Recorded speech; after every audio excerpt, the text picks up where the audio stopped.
What's up, everybody? My name is Dave Jackson, and this is Tales from the Backlog, a video games podcast where I bring in guests to talk about the games we play. I'm joined today by two real-life Japanese high school students. First of all, Aaron Engel. Hey, what's up? I've just been in Japanese high school since the last time you heard from me.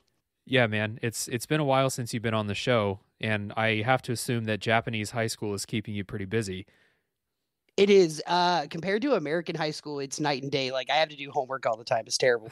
Yeah, that sounds pretty shitty, and not at all what your experience was like in American high school. I didn't even know what homework was until like my third year of college.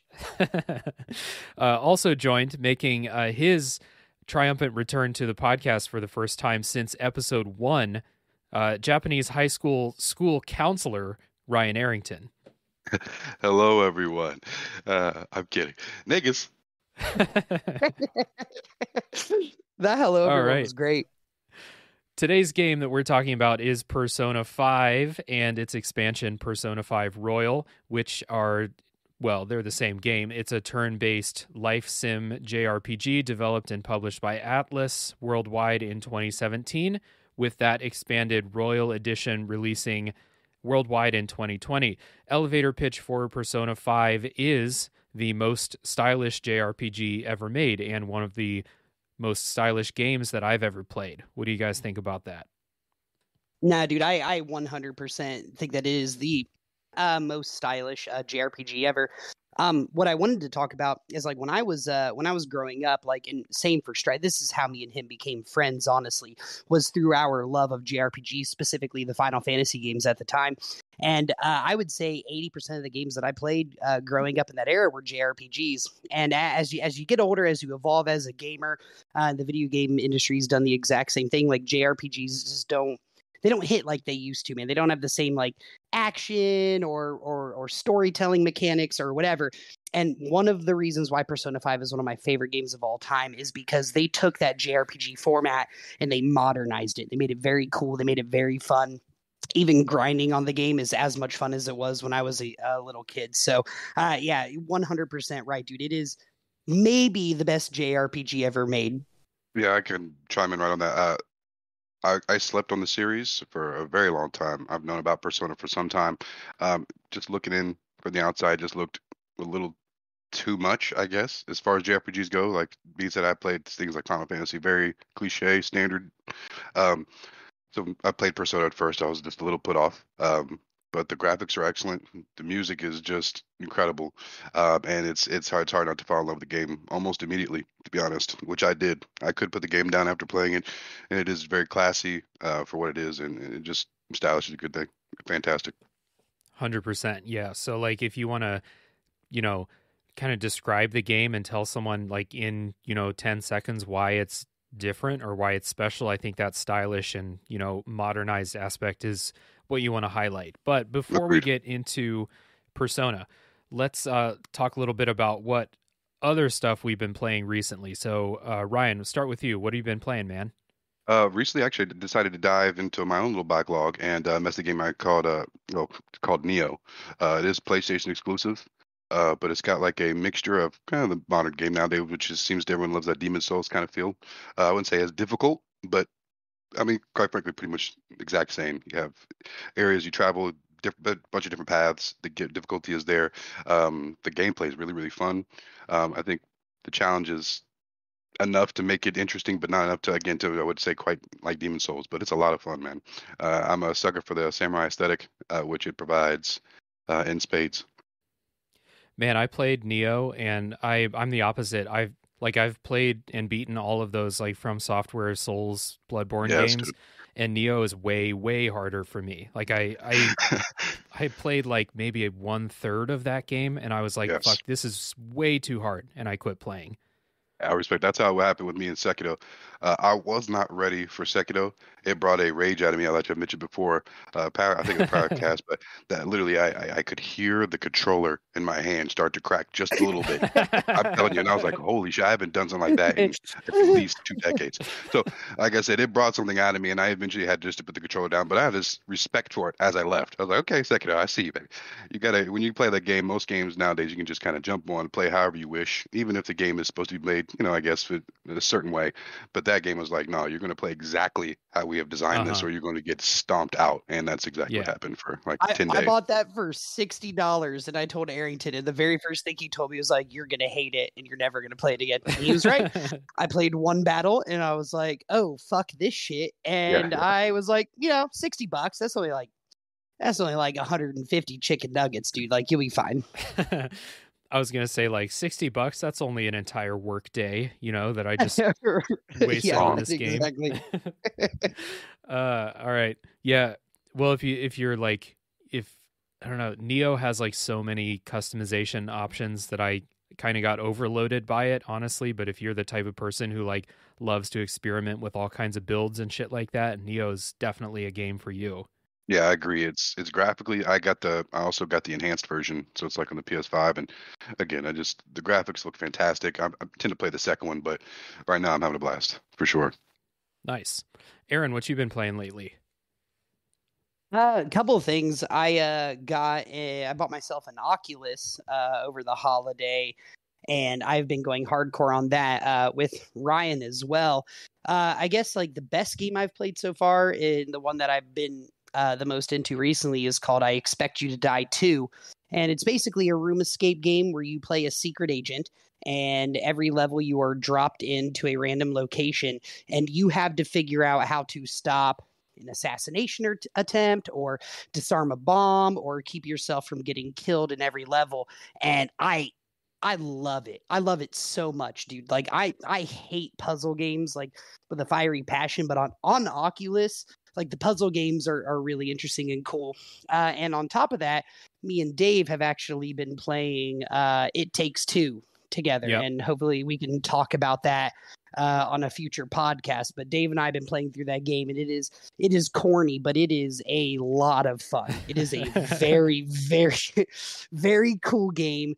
And I understand why it won Game of the Year, because I've been having a blast. I'm Dave, I'm glad I get to play it with you, man. We don't get to play video games like that very much anymore. So I cherish the experience and the game. But yeah, the Oculus, man, I've been obsessed, and that's just the virtual reality porn, like not even taking a part in it. Like the games are very, very cool as well. Seriously, so, no, that's seriously. Stry, I'm gonna need you to calm down. But I'm trying, bud. But yeah, the Oculus, it's a lot of fun. If you have the spare change, they're like $300. And we I don't know if we've talked about on this podcast or the other one, but it's like playing the Nintendo 64 for the first time. You're doing something new. Like it is a new medium of like video game entertainment. And while it's being it's a little disorienting sometimes in some games like Camp, I love it. Some of the things you can do with that machine are absolutely wild. So that's pretty much what I've been into for the last couple months. Nice. Yeah, I'm having a blast playing It Takes Two, and I can't wait to talk about the story on the podcast with you, because that shit is ridiculous. I'm doing the Dr. Hakeem voice all episode, and you can't stop me. Yeah. You have to go into the palace and steal their treasure. Dave, save it for the next one. Let's not use all our ammo right now. Jesus Christ, it's the dumbest fucking thing I've ever seen in a video game. But that game is so much fun. It's so much fun. Yeah. Anyway, cool. Well, I don't have anything that I'm playing that will not feature on the podcast later, I don't think.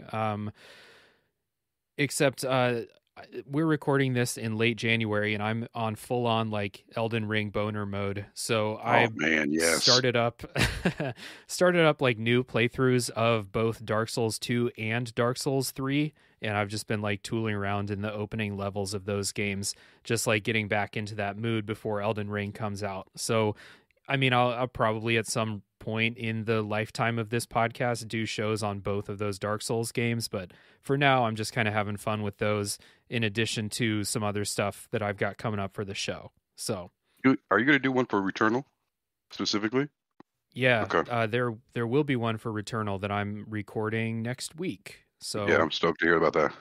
whenever people hear this episode, the Returnal episode will be coming out somewhat shortly after, I believe, unless I switch the episodes around. But yeah, there will be an episode about Returnal. That game fucking rules too. Yeah, do not miss that, guys. Just even listening to the story, just hearing about it is going to be exciting, truly. Yeah, I can't wait to kind of get into a big Same. theory discussion about what's going on in the story in that game. So And it is such a trippy game, man. I actually am excited to hear that challenge. Just him talking about it is going to be very interesting. for sure. All right, so let's get into talking about Persona.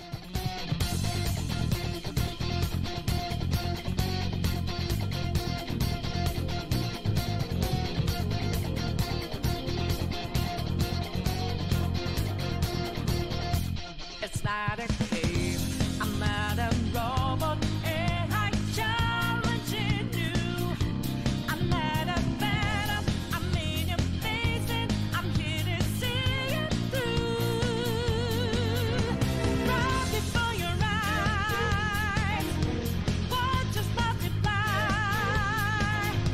Got the flame right. It's time. As the power grows, try to stop us shows. Light that will go dry. Stop time.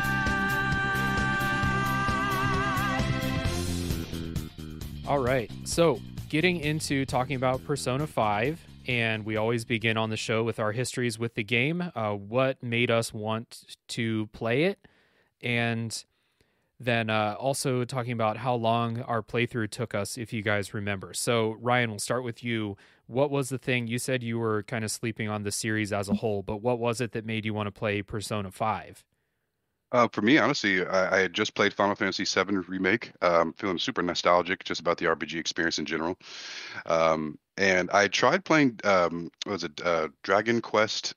I want to say it's like 11 or 9, like the newest Yeah. one just released. I saw some. 63. Yeah. Hey, let's be I think honest. it's It'll Dragon Quest eventually 11, be right. yeah. Exactly.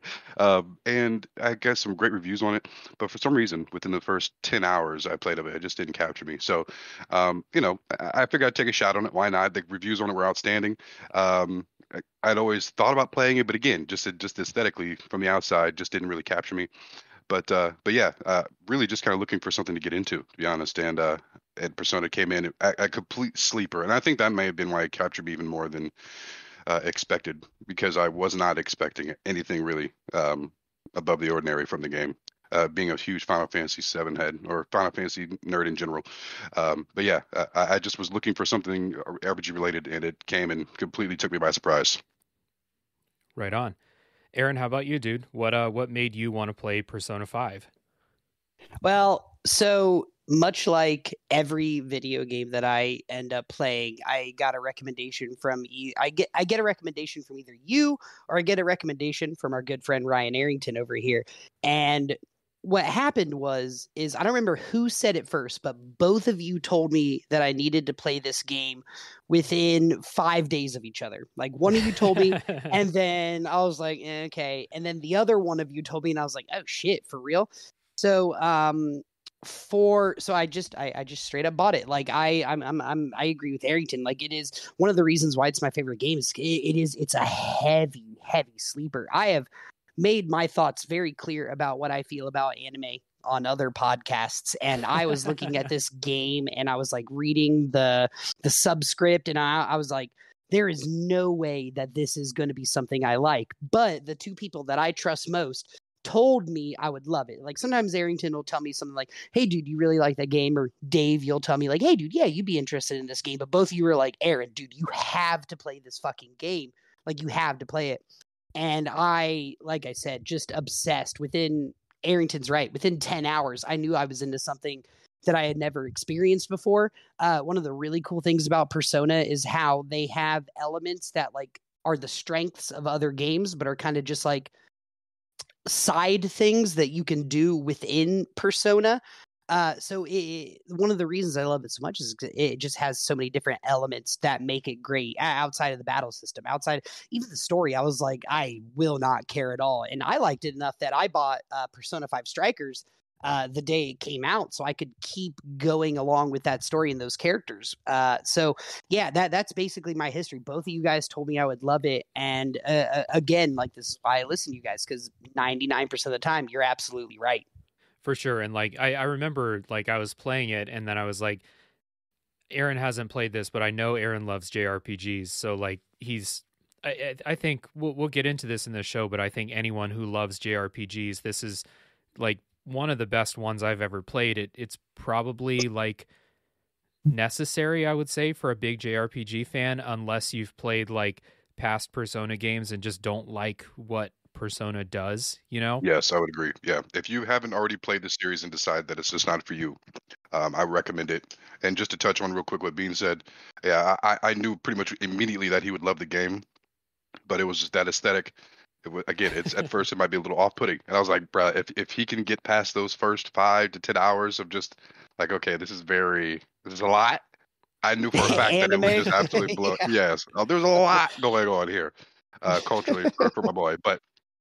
I knew if he could just hang in there for a little bit, and he did. Like it is impossible, really. I feel like not to enjoy the game. Yeah, for sure. And so like it's kind of similar for me, but like for me also, I got a PS4 like pretty late in the PS4's life cycle. I think I got it in 2019 for the first time. And so similar to Bloodborne and God of War and stuff like that, when I was looking at like, oh, I have this new PS4, what are the best games, that are exclusive to PS4? Persona 5 is like near the top of all of those lists. And I like a good JRPG. I'm glad you brought up Dragon Quest 11 because I tried to play that too, and I was so incredibly bored by it. And I've heard some people say before that like it's meant to be like you play for 20 minutes when you're on the subway, or like you play for 20 minutes before bed and it's like a bedtime story or something like that. Well, Persona is something that will like keep you engaged, and you play that shit for like 7, 8, 9 hours straight if you have the time to do it. So as soon as I started it, I was completely hooked on it. And it has like this, the life sim stuff that I really liked from Fire Emblem 3 Houses, but it does it better than that Fire Emblem game does. So like I was fully hooked on it. We'll talk about why I got so hooked later on. But the thing that I want to mention is that you guys both played the base version of the game, right? Not the Royal version? Correct. Okay, so I waited for the Royal version to release because I saw, like, this happens a lot. I'll be like, that game looks cool. I want to play that. Oh, there's a new version coming out in 3 months, so I'll just wait. And so when Royal came out and went on sale eventually, I picked it up. And I had to take a long break in the middle of the game. We'll talk about this. It's a long-ass game. So I played, like, the first half of it over the course of a couple of months. And then I took, like, a 4-month break from it. And then I came back and I just, like, fucking housed the rest of the game. Like just devouring, like, an entire sleeve of Fig Newtons, like Brian Regan says. That was me just like a fucking wood chipper going through the second half of the game. It was incredible. So you asked how many hours we put into it, and I didn't say. I put more hours into this RPG than, I mean, maybe Final Fantasy Tactics. I had to have put like 126 hours into this fucking game, dude. Like, and I still didn't get anywhere near 100% completion. You talked about how it's like one of those games, like it's not just you play it for like 20 minutes or whatever. Even the grinding in like Mementos, like I would, instead of like reading before I went to bed, I would just go and grind for an hour and a half until I fell asleep. I would fall asleep with it on the screen a lot. Yes. Just being serenaded with that music, just jams hitting. Oh yeah, for sure. God damn. Hell yeah. So, my playthrough was 120 hours for the Royal version of the game. Although, like, from what I hear, the Royal adds a lot of new story content, but if you can trust the websites that track how long games take to beat, howlongtobeat.com is my preferred one. There's really no length difference between the base game and Royal. So anyway, 120 hours. This is a long ass game, and this is the first thing I want to talk about with you guys. Like, because this is the first thing that people think of with Persona 5. We'll say like, hey, you should play Persona 5. And they're like, isn't that game 200 fucking hours long? And so my question to you guys is this defensible? Does this game deserve to be 120 hours long? Like, no hyperbole, 120 hours. In my opinion, I'll go first. 100%. It's just an experience. Honestly, in my opinion, it could have probably given me 200 hours, like genuinely a full 200, maybe a plus, and I would have been chilling. The universe is just so charming, honestly, and the sim part of it, aspect of it. Almost sometimes you feel rushed because you don't want to be doing too much because there's certain aspects of the game that kind of make you feel like you have a timeline. But it's when you really kind of start to relax and just enjoy and take your time with the game and relationships and things that you're developing that I think the game really starts to shine. And it's easy for days just to, like, in game and out, realistically, just to start flowing past as you start to get into it. I just fell in love with the design of the game. I wanted to continue to play more, and I personally put in, and I think I looked at it the other day, it was 128 hours at least. And again, I kind of finished it at the end because I struggle to finish games. So I could have easily probably gone to 150 if I really allowed myself to enjoy it the way I wanted to. But yeah, again, incredibly charming. I could have enjoyed myself even longer personally. And we talked about, like, I don't know, what podcast we talked about this on. I believe it was this one. We were talking about Ghost of Tsushima, where it's like, when I was done playing Persona 5, like when I beat the final boss, when the story was over, and I can't go back and play Persona 5 Royale. I put way too much fucking time into that game. Like, I cannot sink any more hours of my life into Persona 5. But it's the same feeling I had, like, as I was approaching the end of the Dark Tower, or I was approaching the end of Game of Thrones, where it's just like this has become like a part of my life, and it's not going to be in it anymore. I have a finite amount of time with this game. I'm with Arrington, bro. Give me 200 hours. Like, I didn't have enough time to do everything I wanted. And likening back to what I said about, like, the game like having a lot of elements that are other game strengths, as like it's sort of like side parts to this game. Like, I could have literally played this forever. Like, Persona 5 was so good that, like, I bought Persona 5 Strikers, which is also a pretty good game, but nowhere near what Persona 5 was, just because that itch hadn't gone away after I had beaten the game. So I would say, like, yeah, if somebody's, I think it's like bullshit if somebody's like, you should play this game. Well, how long is it? Well, I mean, it's as long as it takes. You know what I mean? I could have easily sunk 300 hours into that game if it would let me. Arrington's right. It puts you on, like, a time limit, man. Like, if they wouldn't have given me a time limit, I would have put another 4 months into that game. I was obsessed. I love almost every aspect of it. Yeah, well, just to clarify for those listening who haven't played, there isn't like a, ticking timer of, like, you have to beat this in a certain number of hours or something like that. There's just an in-game calendar that, like, flows, and so you can't just, like, spend forever. Time will pass throughout the game. You can't just, like, go do 1,000 side quests and then, like, no in-game time will pass. It's not that kind of game. So yeah, the story will catch up with you eventually. Yeah. So I don't know, in my opinion, I'm definitely someone who, like, when a game comes out, I check how long it takes, and if a game says, like, this game takes 100 hours to beat, like, I'm in my head, I'm like, I want to replay Morrowind, but it's going to take me 90 fucking hours to replay Morrowind.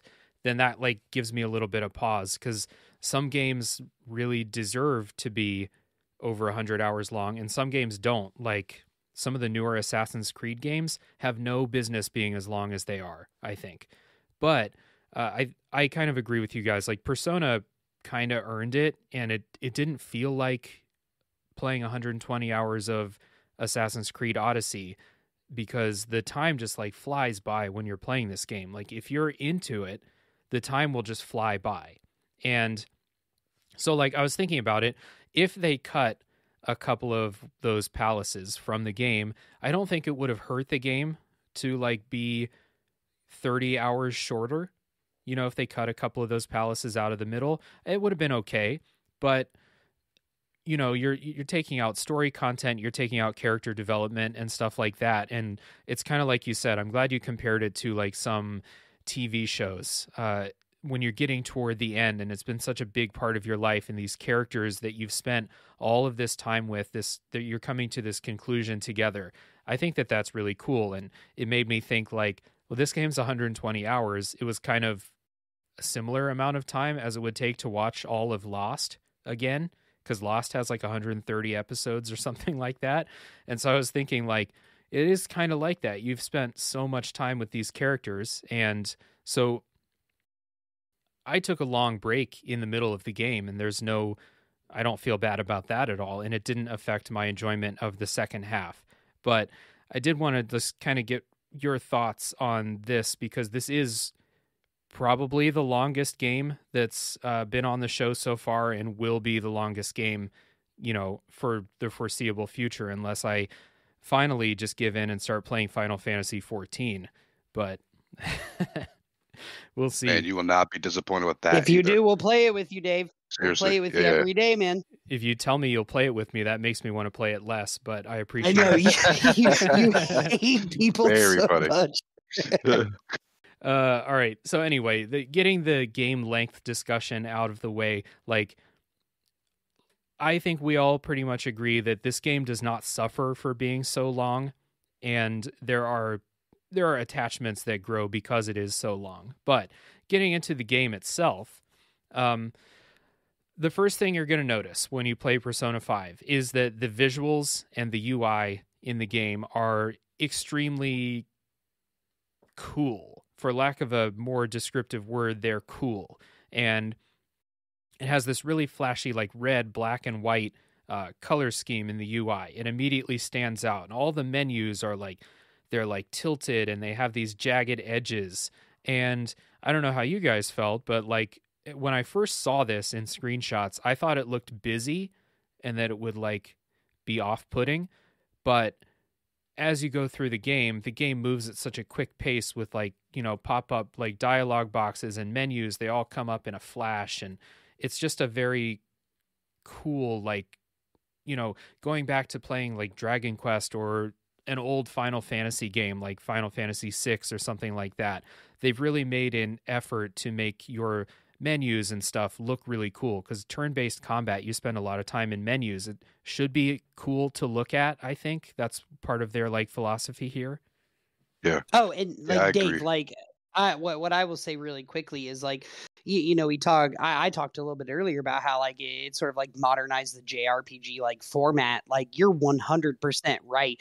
Like you know, those kinds of games anymore are looked at as archaic because they 100% are. So when you're looking at like creating like a modern RPG, you have to think like what are the biggest components here? Like we have to be able to keep the battle system like fresh. We have to have side quests that don't make you feel like you're being ultra repetitive. And like the one thing that they nailed is the menu, man. Like it's really cool. Like you know, you talk about you know, what it looked like. Just going from one menu to another, it was like a little like a visual gif. Like, you know, like you're going to your weapons menu and like Joker's in the top right corner. He does like a fucking barrel roll and he's in the bottom left corner. Now you're on a new screen. And every screen is represented by a different character within the game too. So like each screen has its own little like personal flair for whatever character it's supposed to be like embodying at the time as well. Like, I mean, 100% best menu of any game. I did, you know, that's a weird thing to say, but I thought the style of it was so cool. I saw somebody, I'm on the Persona 5 subreddit. Somebody had like made their iPhone, like customized their iPhone to look like the Persona 5 menu. So all the apps had like a little Persona flair. the way when you swipe the screen, it did little things and shit. And I was like, well, I'm going to do this to my phone 100%. And I looked at how to do it and I was like, it's like 6 steps. Like I'm not going to take any part of that. It seems like a lot of work, but 100% spot on. I'm glad we were able to talk about the menus because like, you're right. You spend a lot of time in the menus in this game, whether you're switching items or you're in the persona menu or you're looking at like your confidant levels, whatever, you're constantly in your menu. How can we also make this interesting? And they nailed it. Yeah, exactly. Yep.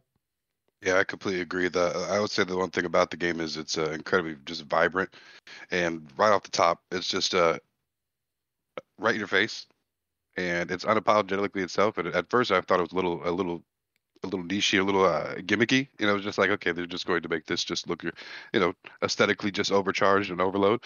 But honestly, it actually ends up being, again, I keep using the word, is just incredibly charming.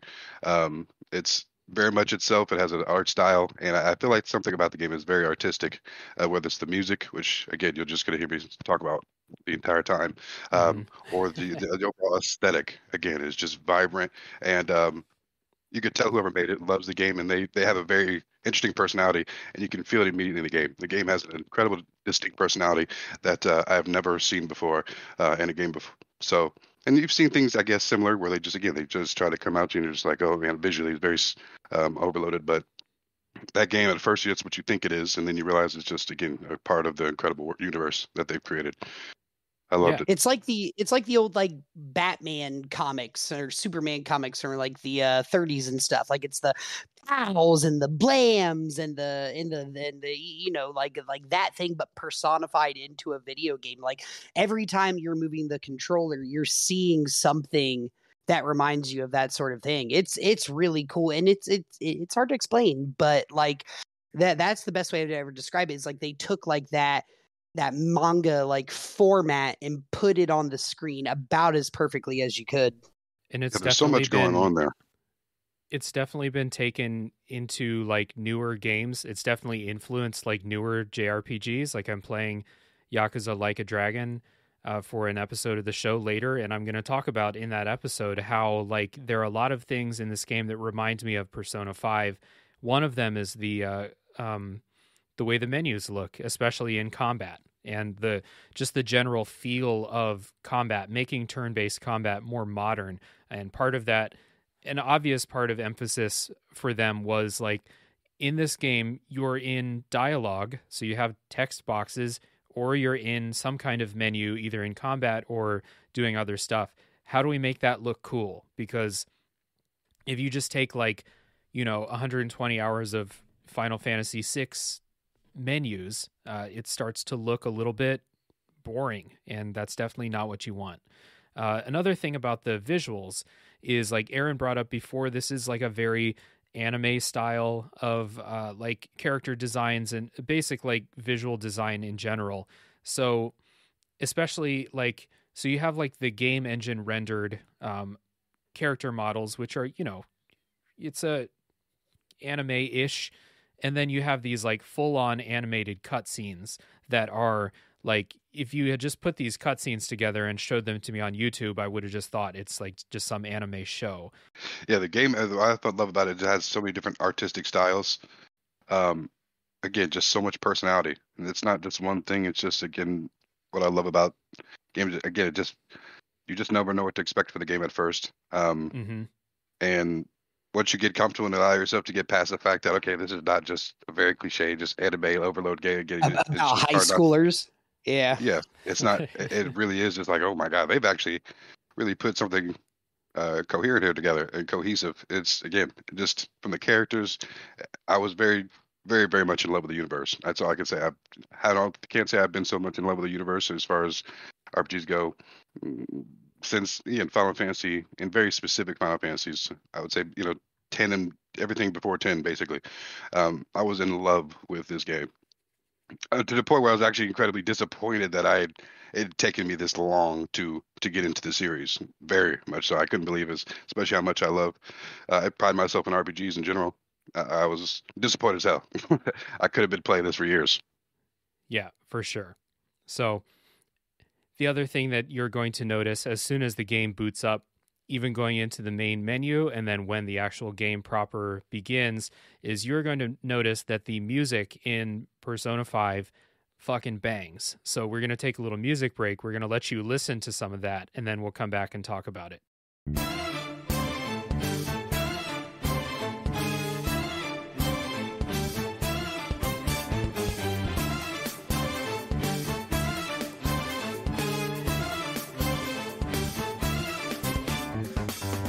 Try to run me through. Hold on, think again. Don't you know what just happened? But you sure we got the clue. How bad is we go? Don't you know? No more art. And as you look to the horizon, not a cloud, but then stormy winds go too cold. Seems like it crept up out of nowhere, all around you is not what you foretold. You never see it coming. You see that my mind is too fast for right. You're done but the time it hit you, you're not surprised. So, as you heard there, the music in Persona 5, as I said before, in my scientific definition, fucking bangs. So, the soundtrack... Scientific fucking bangs. Scientifically. I looked That up shit I hit. looked up in the music dictionary earlier how to properly express what I'm feeling, and it said this shit fucking bangs. So Yep. the soundtrack is credited to Shoji Meguro, and it is fucking great. Fucking smacks. I don't know about you guys, I've said this on the show several times, but like if a game soundtrack really like hits me inside where my like, you know, my boners live, I will listen to the soundtrack outside of the game, and the Persona 5 soundtrack passes that with flying colors. I listen to this at work. I listen to this when I'm walking around. I listen to this when I'm cleaning because it's like the only thing that makes cleaning bearable for me. It is a great soundtrack. What's really funny is, first off, it is the best. It has the best soundtrack of any game. I don't care what anybody says. But I will, not so much anymore, but when I was really into the game, I found a loop for Sojiro's coffee shop. And it was like, it's the same one we used for top 3. Don't sue us. But it's the same one we use for top 3. That coffee shop's, there's a 9-hour loop of that on YouTube, and I will put that over the loudspeakers at work all fucking day long. You have no idea, like that is meant for a low key, chill retail environment. And the other guy I work with, he's like, I'm gonna play Pumped Up Kicks 9 times in a row. I'm just like, okay. So when it's my turn to play music, that I'll guy. just throw on that. Love him. I'll throw on Sojiro's coffee shop and play it over and over again. If it's Friday night, any one of the "You'll Never See It Coming." There's also a 9-hour. There's also a 9-hour loop for that. But it's the best soundtrack of any game. And me and Arrington have talked for years and years and years about how Final Fantasy 7 and Final Fantasy like 6 too, at least in my opinion, have like the best video game soundtracks. But when it comes to like being able to listen to it outside of work, like I have to be in like a mood to listen to video game music. But I describe the music in this as kind of like a pseudo like 70s Japanese like disco funk band. And It's so much. and it's perfect, dude. Yeah. Top to bottom, every song smacks. But that coffee shop thing, I'll just play that at work, and I'll just be like walking around carrying like 80 pounds, just smiling. I'm like, but what's really funny is 1 out of every like 300 people's like, "Are you listening to the Persona 5 soundtrack like right now?" So I'm like, yeah. And now you're my friend because I know you're cool. Yeah, Yes. exactly. Yeah. Yeah, that's a guarantee. So glad we got to this part. I fucking love the music, man. Seriously. Fuck talking about the game. Let's talk about the honestly, music. honestly, fuck the game. It's so good, Music dude. is so good. Okay. Like I said, I had it playing. There's just some games where you could just have you'll just sit in the menu for hours. Halo was one of those for me, where I could hear the sound of just that very ethereal the background. I would sit there for hours and just hear that menu. But this game. It didn't matter if you had a menu, it didn't matter where you were. It is just like the art style, just very in your face. It is funky. It is incredibly fun. it's just again, the game is perfect, really is. They've man, God, if you haven't listened to the soundtrack, beat the soundtrack. I challenge anyone Slap, slap. to not listen to it and fall in love. Honestly, just like the game. If you could play the game for 10 hours and you're a fan of the genre and you don't enjoy the game, I truly is shocked. Truly. Yeah, I listened to the soundtrack before I even had the game because I knew like it had this reputation as having a great soundtrack. So even before I got the game, I was like playing the soundtrack when I was working and stuff like that. So yeah, and like I'm glad you guys brought up the sound of the soundtracks. It's very like diverse. Like a lot of the soundtracks have like this funk sound or like this like very lo-fi jazz sound, and like people who actually know music or listening are probably like, Dave, shut up, you don't know what you're talking about.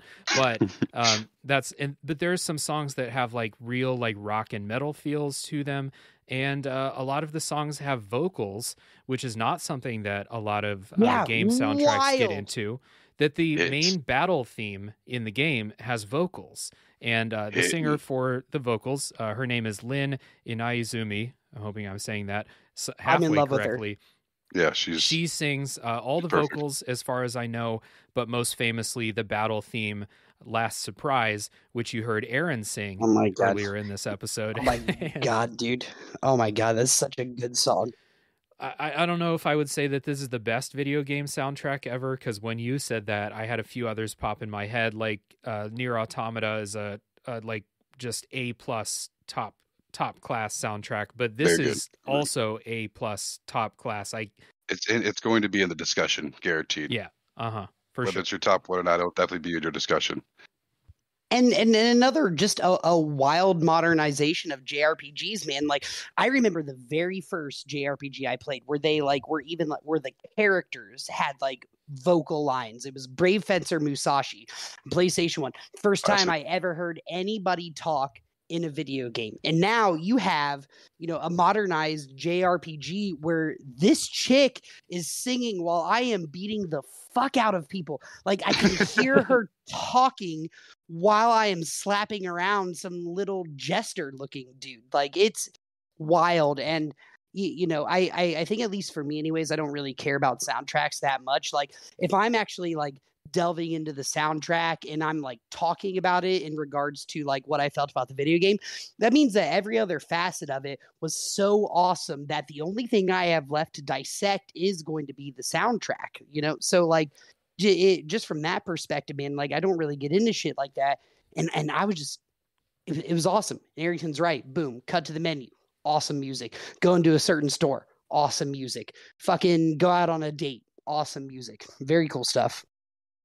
Yeah, and like there's a lot of games that have good music, but it's kind of like background tracks, and it fits the game well, but I'm not really like thinking about it outside of the game. And then there are soundtracks that are so goddamn good that it's like, it's music I want to listen to. Like I can listen to my favorite, rock bands or metal bands or something, and I can also listen to the Persona 5 soundtrack and have the same level of like enjoyment listening to music. And that's not something that every game soundtrack can say. So like almost zero can say, man. Well, I guess that depends on the person, but yeah. Oh, sorry. I was just going to say there's one thing I've noticed. I know how sometimes you see a car and then you just can never stop saying that model of car. One thing I actually noticed, that's usually not the issue actually when it comes to RPGs or especially the soundtracks. I feel like they're usually pretty specific. You may hear it every once in a while, somebody having in the background, but with this Persona 5 soundtrack, I've noticed I hear it everywhere now. Like I hear people play it all the time in YouTube videos and just constantly. The soundtrack, peep it, y'all. I'm telling you, would I be disappointed? Well, like we said on a top 3 podcast, we have an ad that we run for a local coffee shop, and we use the Sojiro's coffee song in the background of that, or like a remix, like lo-fi version of the song. But you know what I mean? Like the soundtrack is just so good, and the style in the soundtrack, like this like jazzy, funky vibe to it, fits the vibe that we talked about with the UI and the menu designs and stuff. And like those things all together provide the style that the game is so famous for. I'm a shapeshifter. So we already heard the battle theme last surprise, both the real version and Aaron's wonderful singing. So let's get into talking about the combat, which is one of the other big things that I think Persona 5 absolutely nails, is modernizing turn-based combat and making it fun, making it quick, you know? Like, as far as strategy goes, I think this game gets into like some good battle strategy, and there's some things I'll bring up later. But like the first thing I just want to say about the combat is that Dragon Quest XI has very boring combat for such a long game, Yes. in my opinion. Dave, you Yes, hate that agreed. game so much. I mean, I kind of agree. I'm very surprised based on the rating. Like, I was expecting a lot. The ratings were just like, yeah, this thing is phenomenal. Best game I've played in years. Like, okay. I just think like Dragon Quest is not a series for me, because that's what they're going for. Correct. They're going for this cozy, you know, fantasy bedtime story type thing, and that's not what I'm really after. But like, Sure. I'll say Final Fantasy, before Final Fantasy X, those combat systems could kind of drag sometimes, especially 7, 8, and 9, in my opinion. 10 modernized it from there, but like Persona 5 takes it much, much further. So it's quick. Your random encounters, I'll say in quotes, they're quick. They last, 10 seconds tops if you know what you're doing, which you should. Some of the boss battles get pretty long, but they're these big epic boss battles. So anyway, let's talk about the mechanics of the turn-based combat. It starts out with your basic tool set that most RPGs give you. You know, you have your basic attack, you have magic attacks, buffs and debuffs. But the main thing gun. you're fighting with melee weapons. All of your characters have a melee attack and a gun. And certain enemies will be weak to melee attacks, certain ones will be weak to gunshots, and then most enemies will have elemental weaknesses as well. So what you're trying to do, though, and I don't know if this is standard in the series before because I haven't played the other ones, what you're trying to do is not just defeat enemies through sheer damage output. You're trying to knock them down. And so if you hit an enemy's weakness, like elemental weakness, if you get a critical hit, if you hit them when they have a status effect, they will be knocked down. And this takes away a turn from the enemy, which is good, especially later on in the game when you basically have to keep everything knocked down all the time. But most importantly, this sets up the kind of halfway advanced thing that they bring in through the game, which is the baton pass. So if you get a knockdown on an enemy, you can switch to a teammate for a free turn. And then if they're able to hit that same enemy or a different enemy with that enemy's weakness, you can keep baton passing over and over again, at least through the whole party. And so this starts out as helpful to give you extra turns, but by a certain point in the game, this is what you have to do in combat because the enemies get really, really strong. And so this is the best way to maximize your combat effectiveness. So before we get into talking about holdups and stuff like that, did you guys find this knockdown and baton pass thing to be fun? I have to be completely honest with you, man. I thought the game was way too easy. I didn't really baton pass that often. What? That is crazy to me. And we've talked about this 100 times. Dave hates grinding. And Aaron, I love grinding. I am always 15 levels higher than I should be, especially You're Persona. A fucking sicko, dude. You disgust me. Dude, bro, I'm telling you, I would play the game for 8 hours. I'd be like, okay, it's time to go to bed. I go down to my bed. I get a snack, get a bottle of water, sit in my bed. I would bring my PlayStation downstairs. I would hook it up and I would just drive around Mementos for an hour and a half. I'm like, I'm at level 50 right now. I bet if I just go down there and grind until I fall asleep, I'll be 54 when I wake up tomorrow morning.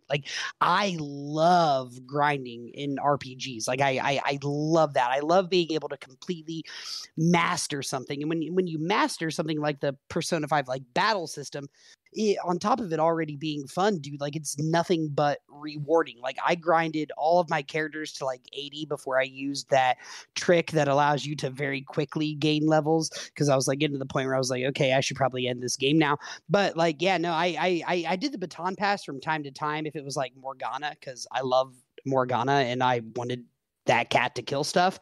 But I rarely ever used I rarely ever had to use the baton. Like most of that game I spent killing everything on the field in one hit, regardless of whether or not it was, you know, weak to whatever I was throwing at it. I was killing everything one hit the whole game. I had no problems with any boss fights, but that's just because I love the grind. So yeah, the baton system is cool. And like I dig it because it's a part of an interesting battle system, but I rarely ever did it, man. I was just I was grinding and killing stuff, dude. You go to the gym, you do 50 push-ups a day, you know, in 3 months, you're going to be able to beat up that guy that stole your girlfriend. You know what I mean? Same thing in RPG. It's the same exact right. thing in RPGs, dude. Like I could be worried about how I could, like, you know, approach this battle, or it doesn't matter because I'm so much stronger than what I'm fighting. I can do whatever I want. The guns are terrible. I rarely ever use them unless an enemy had a weakness. I would just kill things with guns sometimes because, like, fuck it. I don't care. I'm killing you in one hit. All right, I'm done. All right, so Ryan, are you a grinding sicko, or did you find this to be as necessary as I did? I am actually a grinding sicko. God And damn I it, also, what have but I at the done? same time, Yay. hear me out. Hold on. But I have had to curb my grind a bit because, again, I've run into the issue of I just grind so hard, especially when I'm in love with a battle system. And I was very much in love with the battle system they've done here, because I agree with whatever everyone said. You know, when it comes to modernizing the battle system, because even someone like myself, I adore Final Fantasy VII. Even that whole style, you know, again, I came from that, so I enjoy that. But at the same time, I realize it's like, okay, it's been 20 plus years now. I mean, it's time to, you have to modernize it eventually, make it exciting for a new generation, especially now when you have so many games out. And to be able to keep people's attention with that style would be very difficult. But with this game, yeah, I was like, damn, they've actually done a really good job of making things seamless, I think. Like you said, I'm kind of like with the Bean, though. I do find that it was pretty easy, even without like a really hard grind. That's one of the reasons I actually kind of curbed it as well, is because I was like, felt like I'm just going to be one-shotting everything. And one thing I did enjoy about it is I felt like it was cool, or at least worth your time, to use all the abilities when you're fighting as well. And I feel like not all games do that. You'll have an entire 2-3 pages worth of spells, and you're like, you really only use 2 spells the entire game. I always find that to be a little lame, but I really feel like they made it worth using all the abilities that you had at your disposal. And you'll find that Joker, like the main guy, his abilities essentially it's limitless. You basically just do whatever the hell that you want to at a certain point, which is really, really fun. And they managed it where he's really strong without it being insanely overpowered.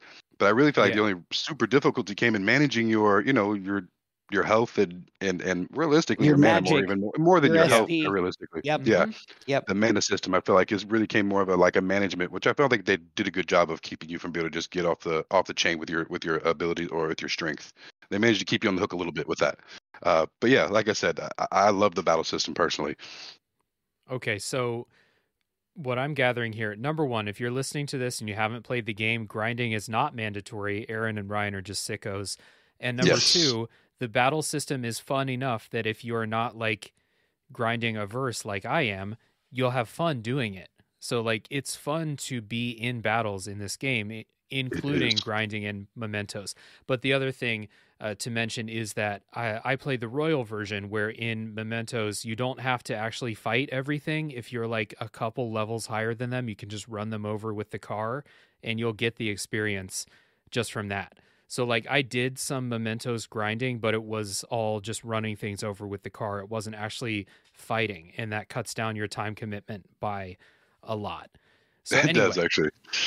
Anyway, once you have your enemies knocked down, so we're trying to go through this baton pass, knock down. You're baton passing to get extra turns for your team, because a baton pass turn doesn't count as that character's one turn for that move. And as you baton pass further and further, that baton pass turn will get buffed each time. So like the fourth time, if you're able to baton pass all 4 times, that fourth character will be really powerful on that turn.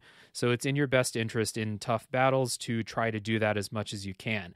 But the other thing that happens is if there's only one enemy, or if there's a group of enemies but they're all knocked down, you can do what's called a hold up in the game, where you pick an enemy to surround and you can talk to them. And I think this is a feature of the Shin Megami Tensei Series 2, which I've not played any of them, but, you know, Persona spun off of that.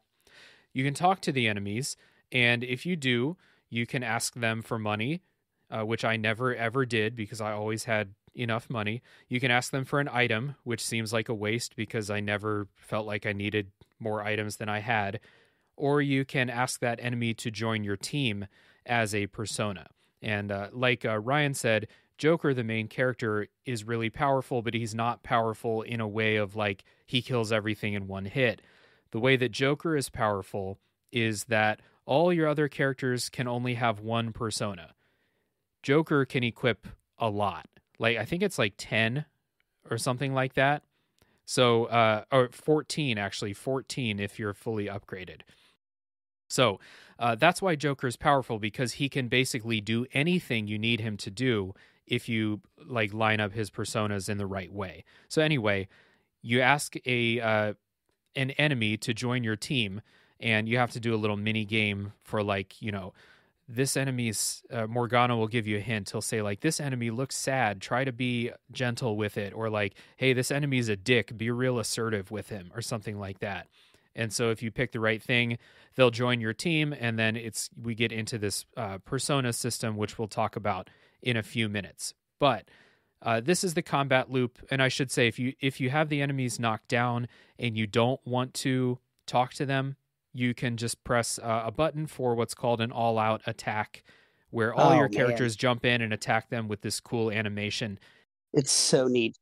It does extra damage, so like it's good if you're trying to like catch enemies to be on your team, but like even if you're not, you should still knock them down because it takes away their turn. You get a free attack. So this is kind of the combat loop. You are, unless you're grinding to the point where the game poses no challenge to you, you are trying to knock down enemies. You are not, once you get to like the middle of the game, you're not going to be able to just kill enemies based on elemental weaknesses or like physical strength anymore. You have to do this baton pass system. Later in the game, enemies stop having elemental weaknesses, so you need to try to get critical hits or put status effects on them in order to get knockdowns, which is why I'm glad Ryan said all of your spells are useful. You know, if you play how many times are you playing a Final Fantasy game? How many times are you going to use poison on an enemy? Absolutely fucking never. Zero. Exactly. Yeah. How many times are you going to use some of those kind of obscure buffs that your characters learn? Like other than, you know, Heistaga and like Sloga, you're never going to use those buffs and debuffs in Final Fantasy. Yeah, unless you just want to see what they do because you haven't used them in a while. Like right, because I've been grinding sicko and I kill hours. everything in one hit. Yeah. Yeah. In this game, all of those status effects are useful because they're going to help you get knockdowns, and those buffs and debuffs to help you get extra critical hits or to make your team faster or have higher defense. I found them to be necessary later in the game. So they do a good job, like Ryan said, of making sure that your whole toolkit is useful to you, like in a major way. So here's what I'm going to say, and I want to take a step back here. So I also felt like when you're holding like a bad guy up, asking for an item 99% of the time is the wrong decision to make. They do have certain items in the game that you need to evolve like end game personas.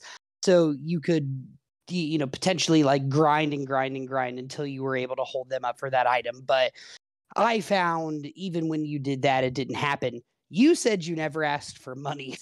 I asked for money 99% of the time. All I like did, 90, like the feeling of like putting a fucking gun in like somebody's face and being like, "Give me all your money."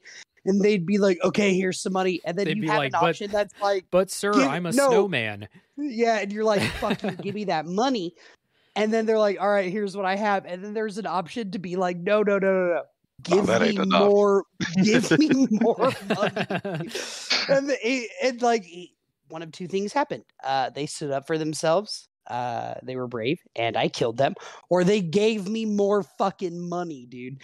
And when it comes to the JRPG thing, 3 things you can never have enough of: experience, money, and items. Like, right? Like, dude, I don't want that money because I need it. I want that money because I want that money, dude.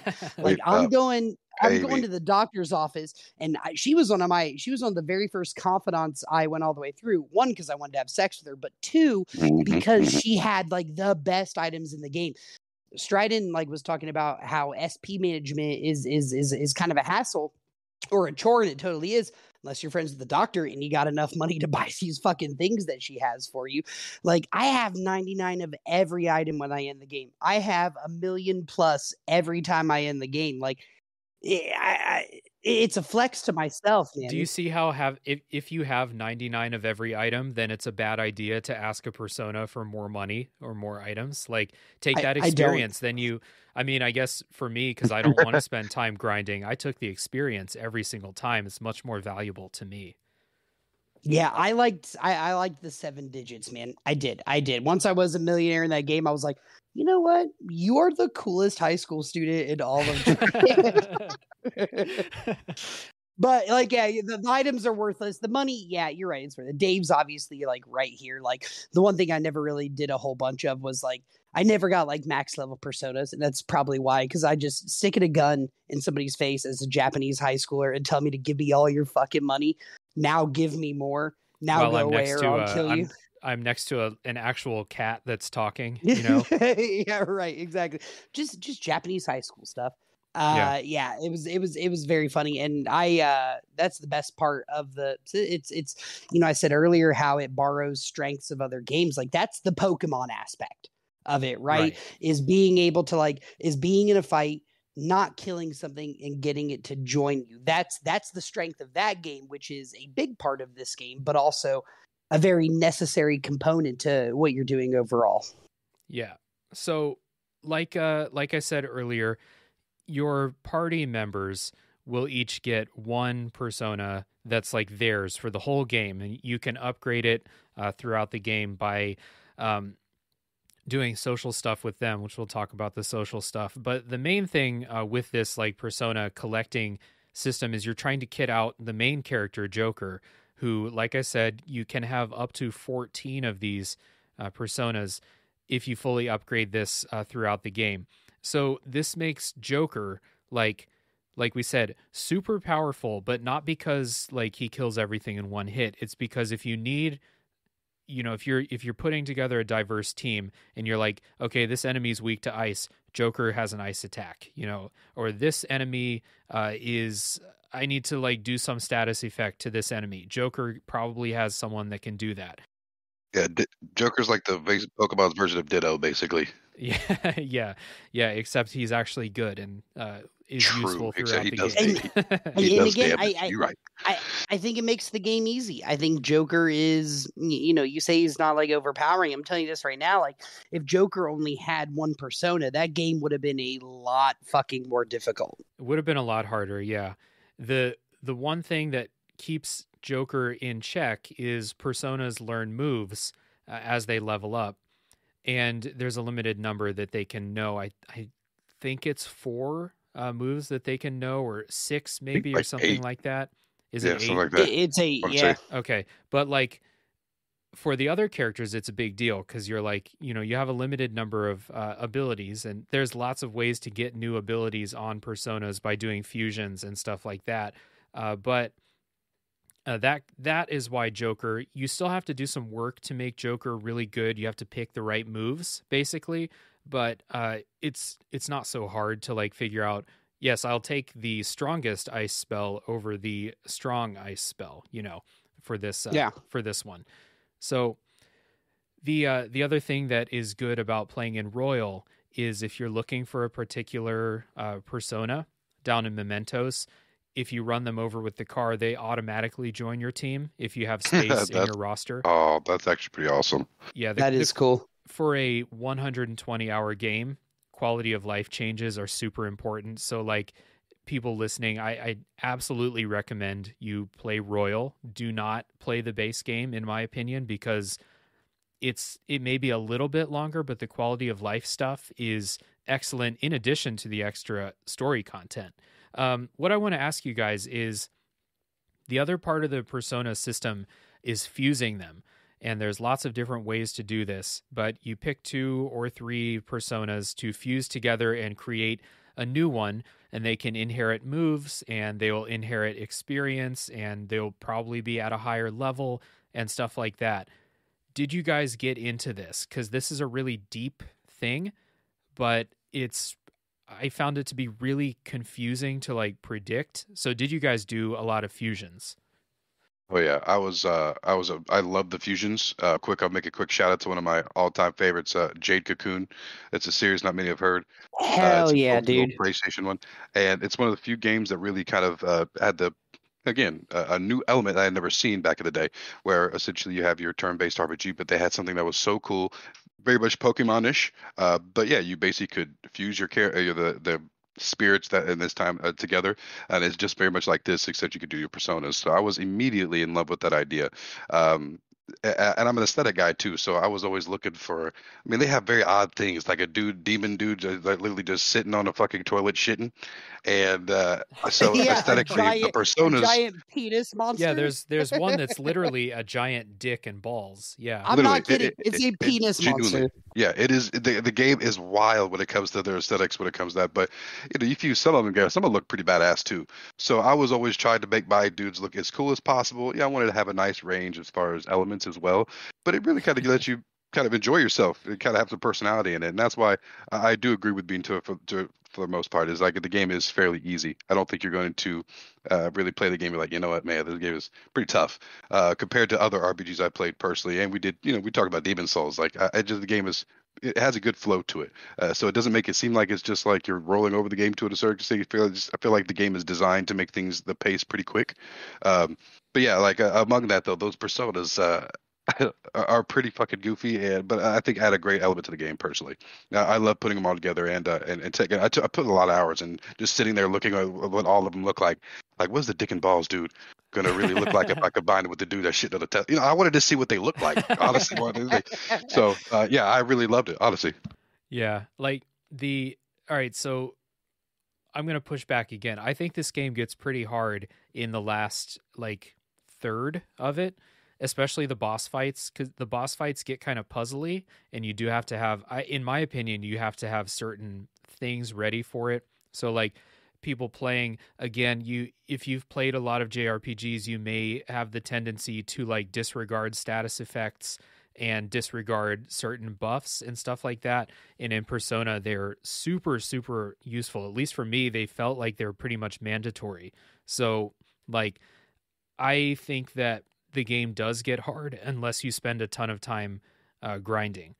But the one thing that's cool is that fusion system, it feels like there's a lot of like Excel spreadsheet math behind this fusion system that like you'll never like puzzle this out on your own, but they do this. They do give you an option to basically like, you have all these personas in your inventory, and it will give you a list of like all the possible results of any combination of the ones that you already have. So you can like go in the menu and look and be like, oh, cool, this one looks cool. This one has some cool moves. This one's a few levels higher.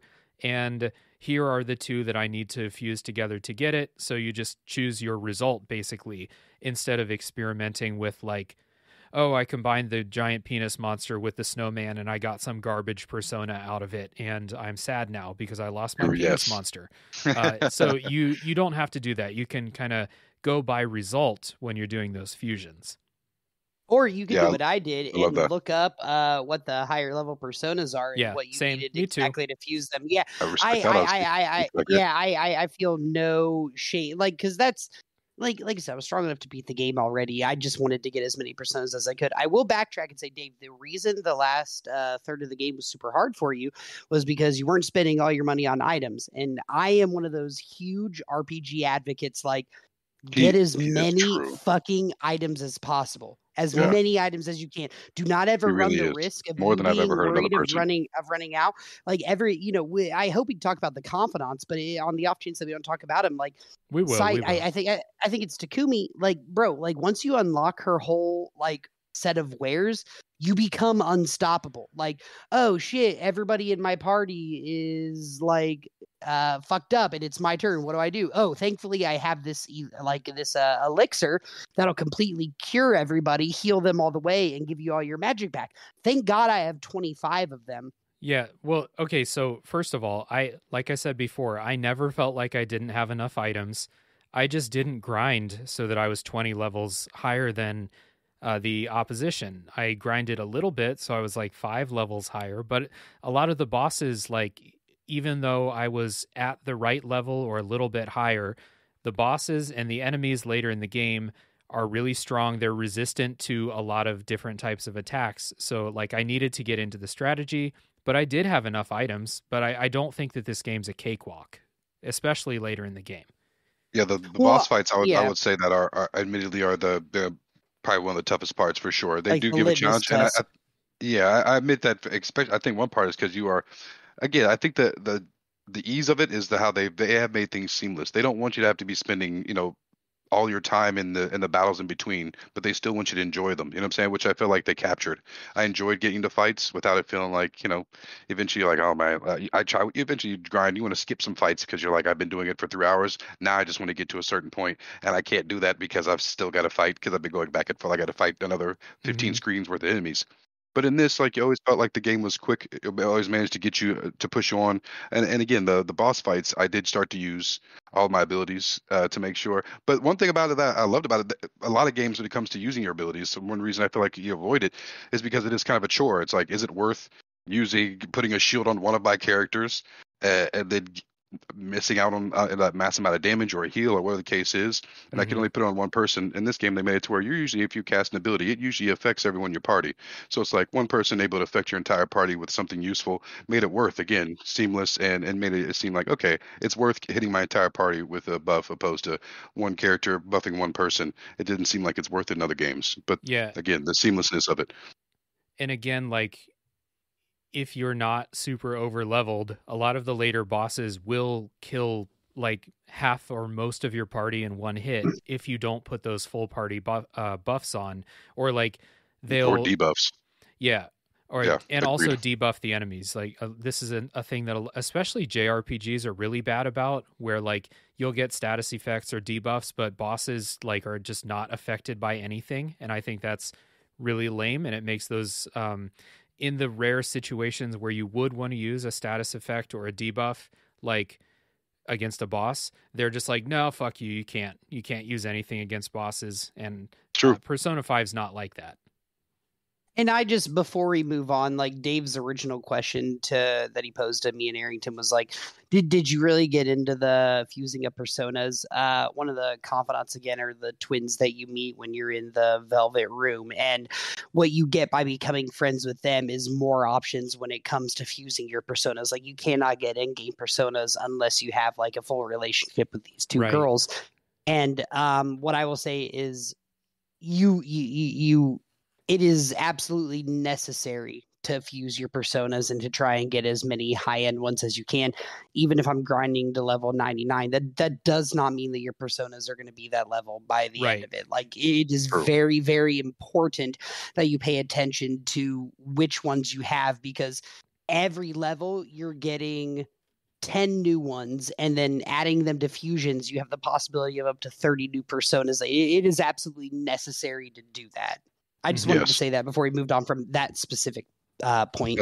Yeah. And one other thing I was going to say is that even though what Diddy was saying is accurate, you can get those items, and you can, again, get the things that make it far easier.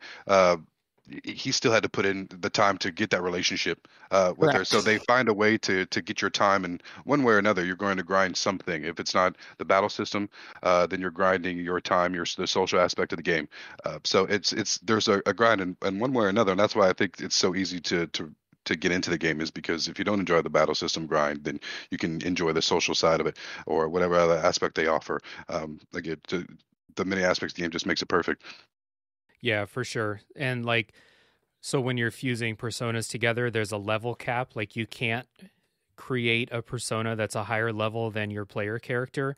But if you become good friends with the twins, that removes that level cap. So you can, like, that was how I beat the game. Was I looked at a guide for how to get, point. like, you know, those high level, like 90 plus level personas, and that was how I beat the game. And like, you guys talked about the designs and like the inspirations for some of them before, and some of them are just like, you know, Jack Frost is a popular one that they make, like, you know, plushie dolls and stuff out of. But some of them are like actual gods and stuff like that. And so like one of the late game personas that I used that like basically carried my team was Satan, actually, just Yep. level same. 96 Satan or something like that, just fucking up all the end game Just a enemies. beast. Yeah. So you're taming these like gods from all these cultures and stuff like that to be on your team. And I think, again, one of the unheralded, I don't remember his name, but there's a confidant you have where he's like a low-level politician. If you completely Yep. max Yep. out your friendship with him, he allows you to catch personas that are higher level than you, which before I got bored with the grinding and I decided to do like the little hack the game had to just max me out super quickly, like that was the best thing I had, because I could roll into Mementos, I could go to any level, and if I like played my cards right in battle, I could catch persona 20 levels higher than me if I wanted to. You know, it's really crazy how those things like have impacts on everything else you're doing in the game. Right. So let's take a little music break. When we come back, we're going to get into the story setup of Persona 5 and then the kind of game loop that you're going throughout the game.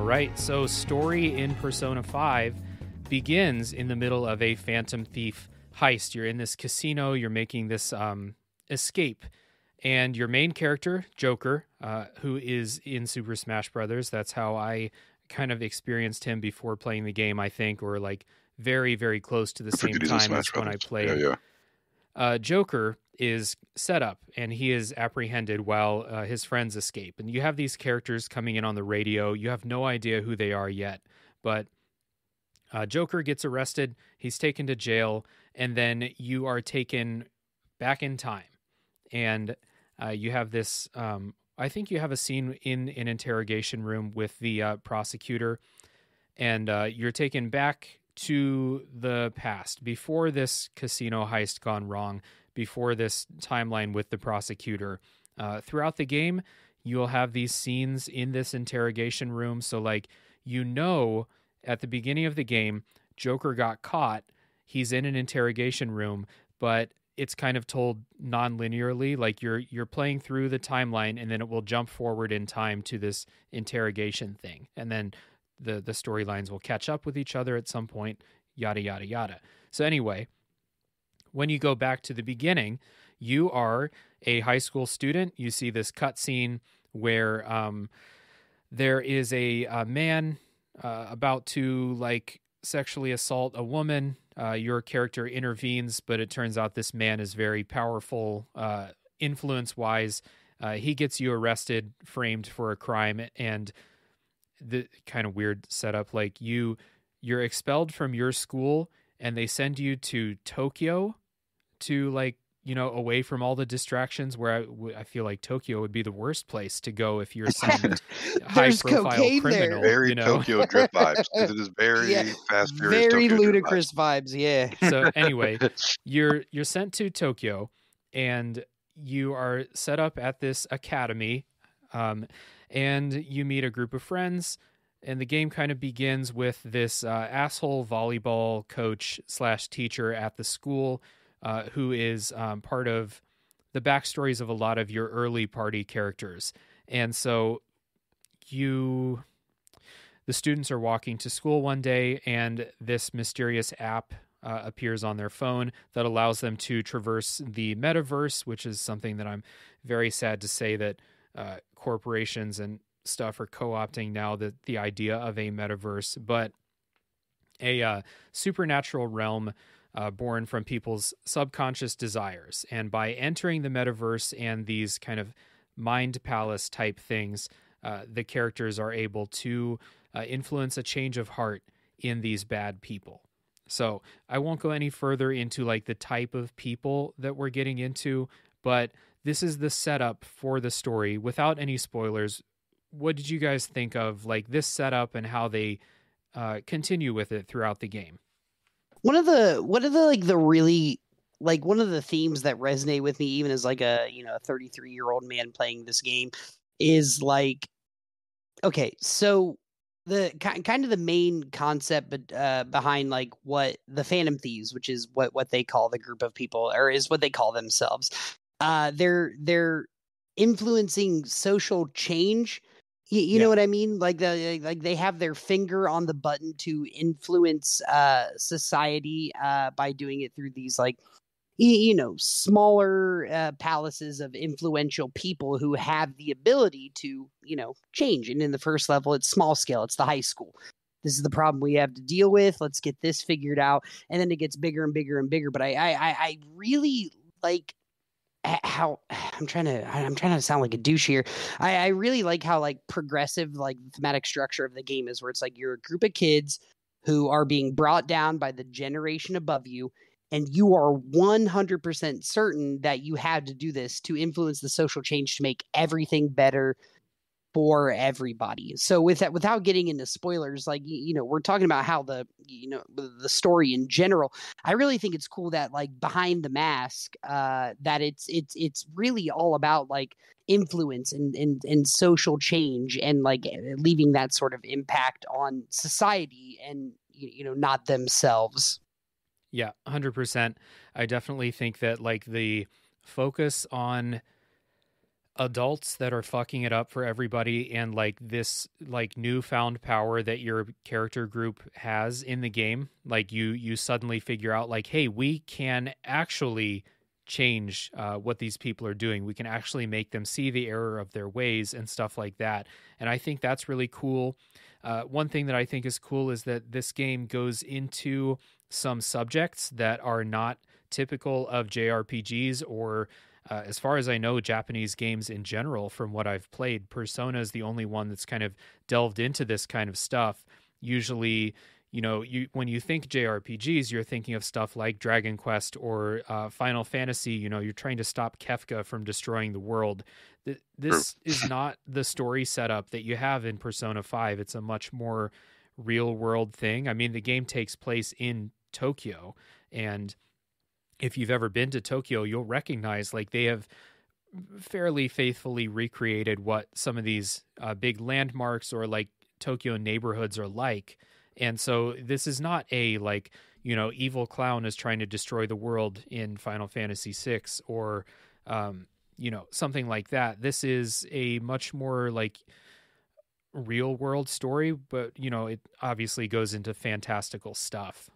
So I really like the basic story setup of Persona 5, and like without going into spoilers myself, I do think that the story, it goes in some somewhat predictable directions because of its genre, but I really love the story, especially the royal content story.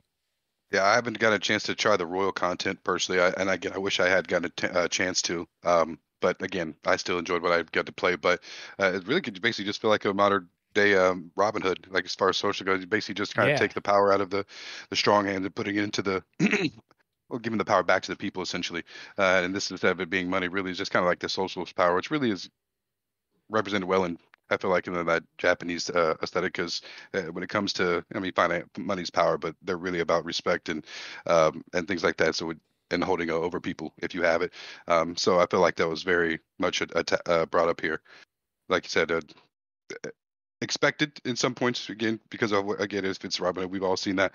But still, it was still a new way of approaching it for sure. And it's relatable to every generation. Like every generation Exactly. Well said. has that sort of like, hey, fuck you, man. You just want us to not have fun and you want to sit up in your ivory tower, bro, and tell us what to do. Every generation has felt that at some point in their lives. And it was really like what connected me to a group of high schoolers. Because you're talking to Aaron Angle. Hey, this is an anime about a Japanese high school video game with like a giant penis monster. I'm like, well, okay, like the giant penis monster. Everything besides the penis monster, exactly. Yep. Right. Everything else, I'm out. But again, like that's what was able to connect me to these characters, especially in a medium that I don't care about at all, is because the message is something that every person in their life understands, regardless of whether or not they grow out of it. And, you know, like if you can connect somebody my age to a story that I feel like is overtly sexual to like 16-year-olds, like if you can like get me in on that and like what they're doing, like you know, you're doing a good job, and you know, I can only praise that.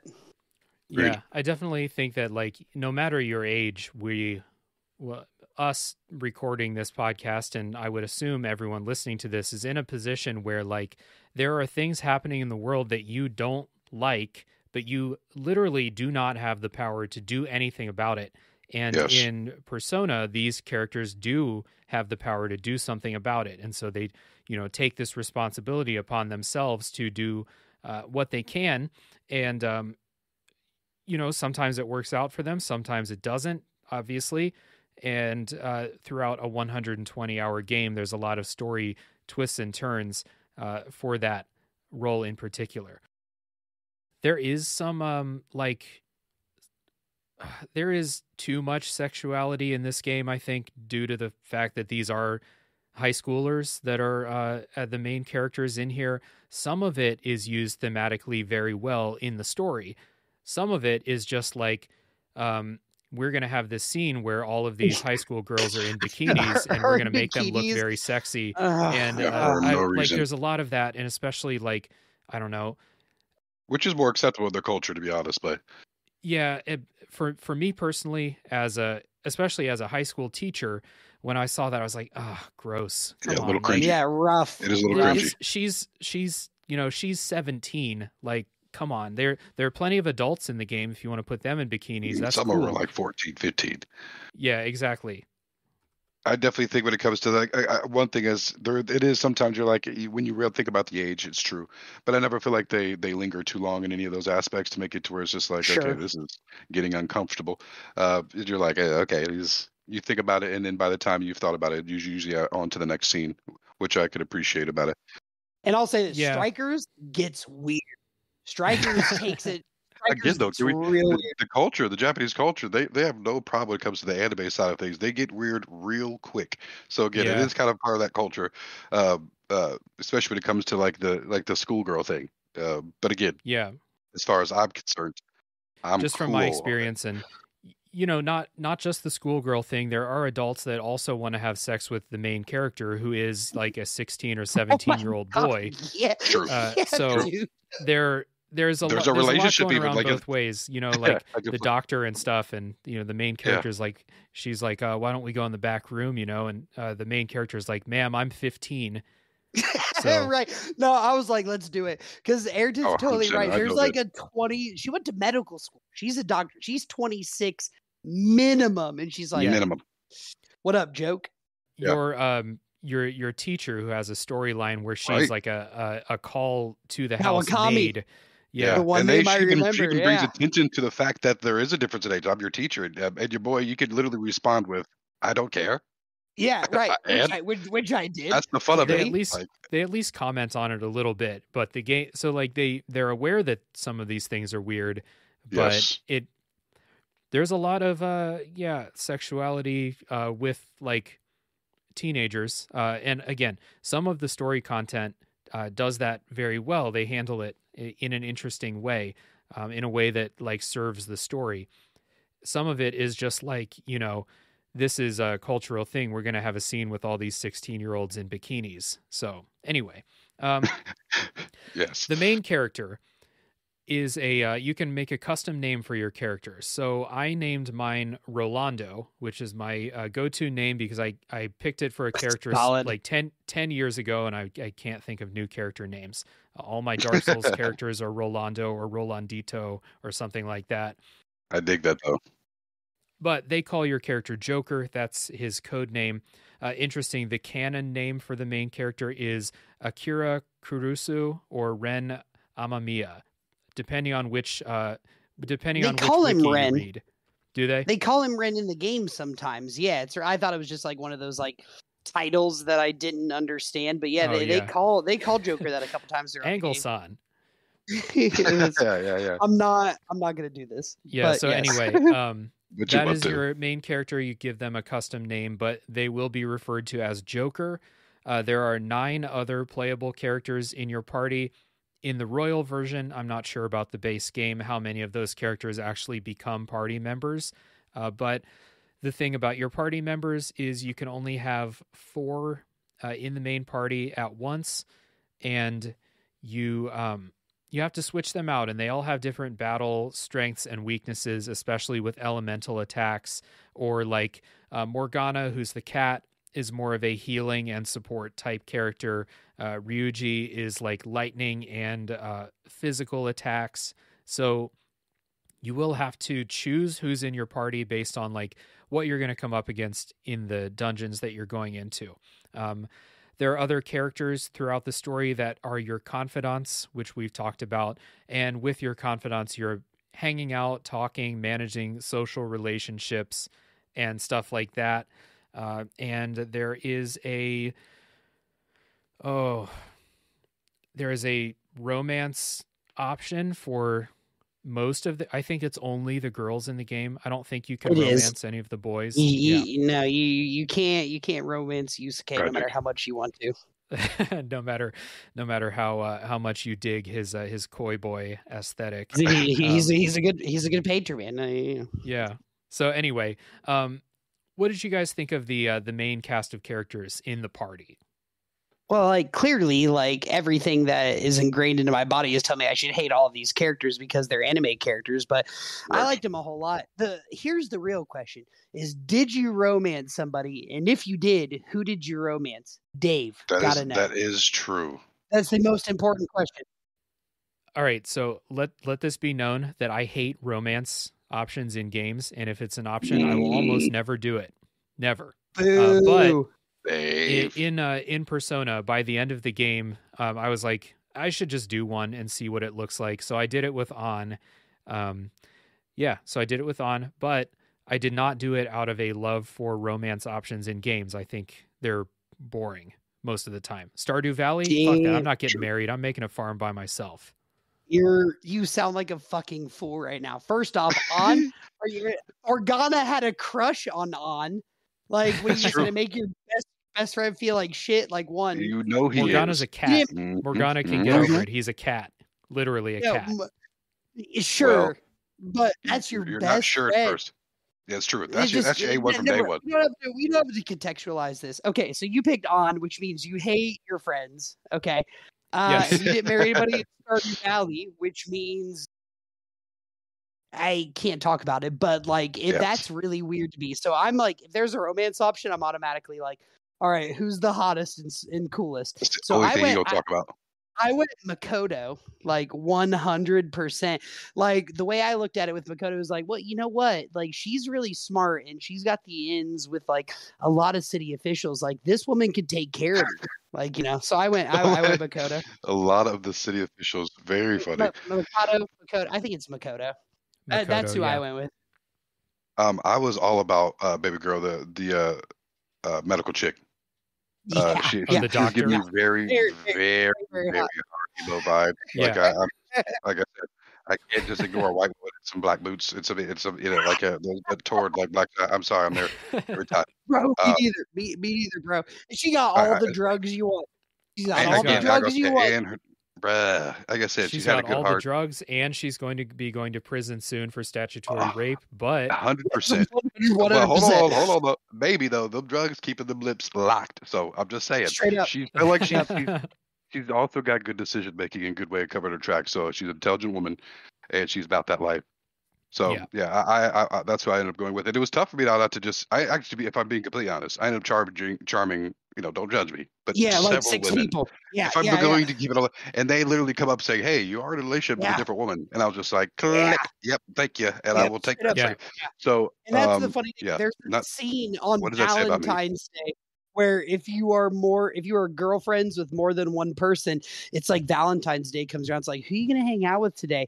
And then you hang out. You're like, I'm gonna hang out with this chick. And then you're like, meet me at Sojiro's coffee shop. Then you go to the coffee shop, and every girl you've been romancing the whole game that is your girlfriend shows up, and they all yell at you. And like Hey, Sojiro comes Yeah. in, he's like, hey, he's just a kid. He made a mistake, and they all like you again. It's real And weird, then- but they all and they then, all confront. yeah, cheating on Sojiro's them. the goat. It's fucked up. then the Curb go- Your Enthusiasm theme plays.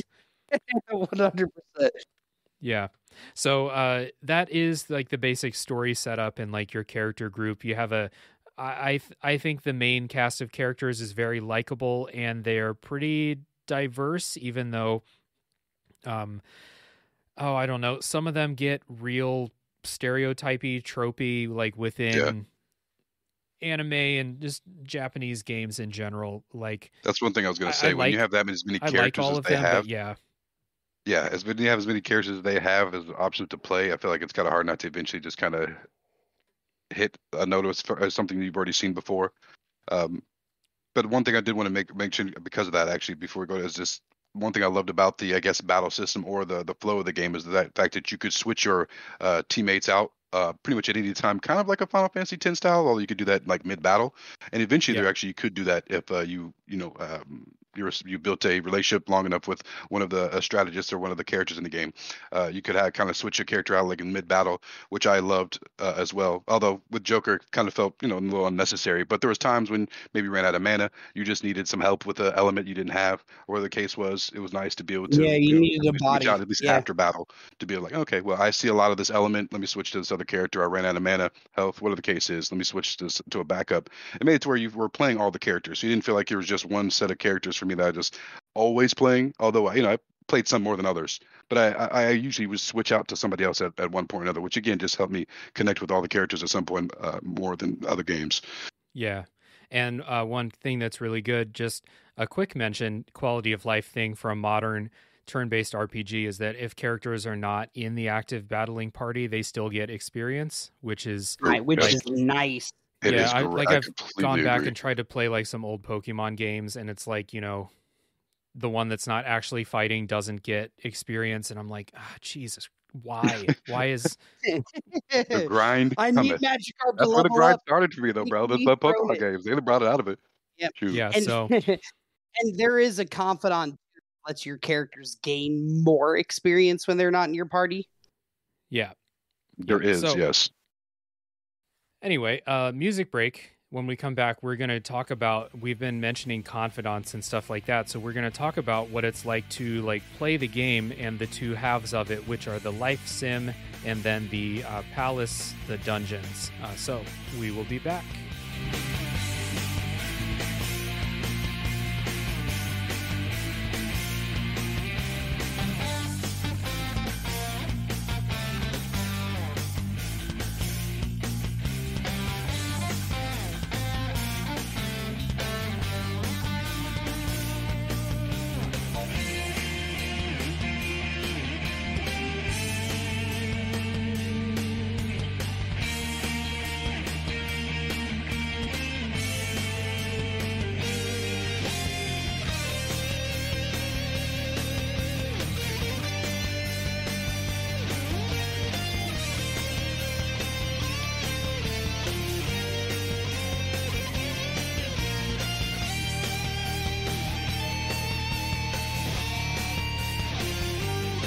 So, two parts of Persona 5 are starting with the life sim, where you have an actual calendar that you're working through in the game. So, you'll meet a villain. You'll decide you're going to infiltrate their palace and give them a change of heart, basically. And it will say, like, you have 28 days to prepare to go in and do this. So you're doing this kind of management thing where you're like, you need to manage your time well. You need to use it well. So, like, you're not going to be in the palace every day. So what you're doing during that time is this life sim stuff, which is where you can go around and hang out with your confidants, your party members, or other characters like the doctor or Sojiro, the coffee shop owner. Or you can do all kinds of other activities like eating in restaurants, studying, going to the sauna, doing laundry. All of these things will either build up social skills, which are important, like your characters rated on their intelligence, their I forget, their passion, their guts, Charisma. Charisma, And their stuff knowledge. like that. So these other activities so you need to pick, basically. You need to choose, do I spend time hanging out with my party members or confidants and like level up our social bond? Or do I do other stuff to level up my personal character skills? Or do I want to get a job, make some extra money? Do I want to go do mini games like play pool or darts and stuff like that? Or do I want to go into Mementos and explore there and grind? So let me ask you guys, like, what did you most often do during this? Or what do you feel like you prioritized during this life sim stuff? So I 100% prioritize like my relationships with characters, and the one thing that I wish I would have done more is prioritize my relationship with my battle members, like my actual party members, because the more the higher your social score goes with your party members, the more powers it unlocks with them in battle. Like Dave talks about the baton pass. You can't actually use the baton pass until you have a high enough level with these characters, and every other level, I believe it gives the party member like a new power, right? Yeah, I think you're One right. thing and one thing I did a lot of outside of that was I went to the gym. There's a certain store in the game where you can buy like a protein shake or something like that. And if you go to the gym and you work out as part of like your daily routine, like let's say that's the thing you pick for the day, it raises your hit points by like 1 or 2. But if you have this protein shake and you go to the gym and you drink the protein shake before you work out, it raises it by like +3. So I obviously have a ton of money because I'm the money boy. And I put guns in people's faces and I take their money. Yep. I went and bought 99 protein every day. I would go to the gym and it would raise my hit points by 5 every single game. And I think hit points are, the SP, the mana is like what's actually important. But to me, like if I'm playing RPG, the more hit points, the better. I was in the gym almost every fucking day. And one really cool thing is one of the confidants, your teacher, if you max out your level with her, when you go into Mementos or you go into a palace, when you come home at nighttime, you can't do anything at nighttime because you're like too tired or whatever. One thing Kawakami does for you is that when you come back from Mementos or you come back from a palace, you can do something at nighttime. Like she gives you like a massage or something, and it gives you energy to go out. And this is your homeroom teacher at school coming over to give you a massage. She is an adult, and you are not, and she's wearing a maid outfit.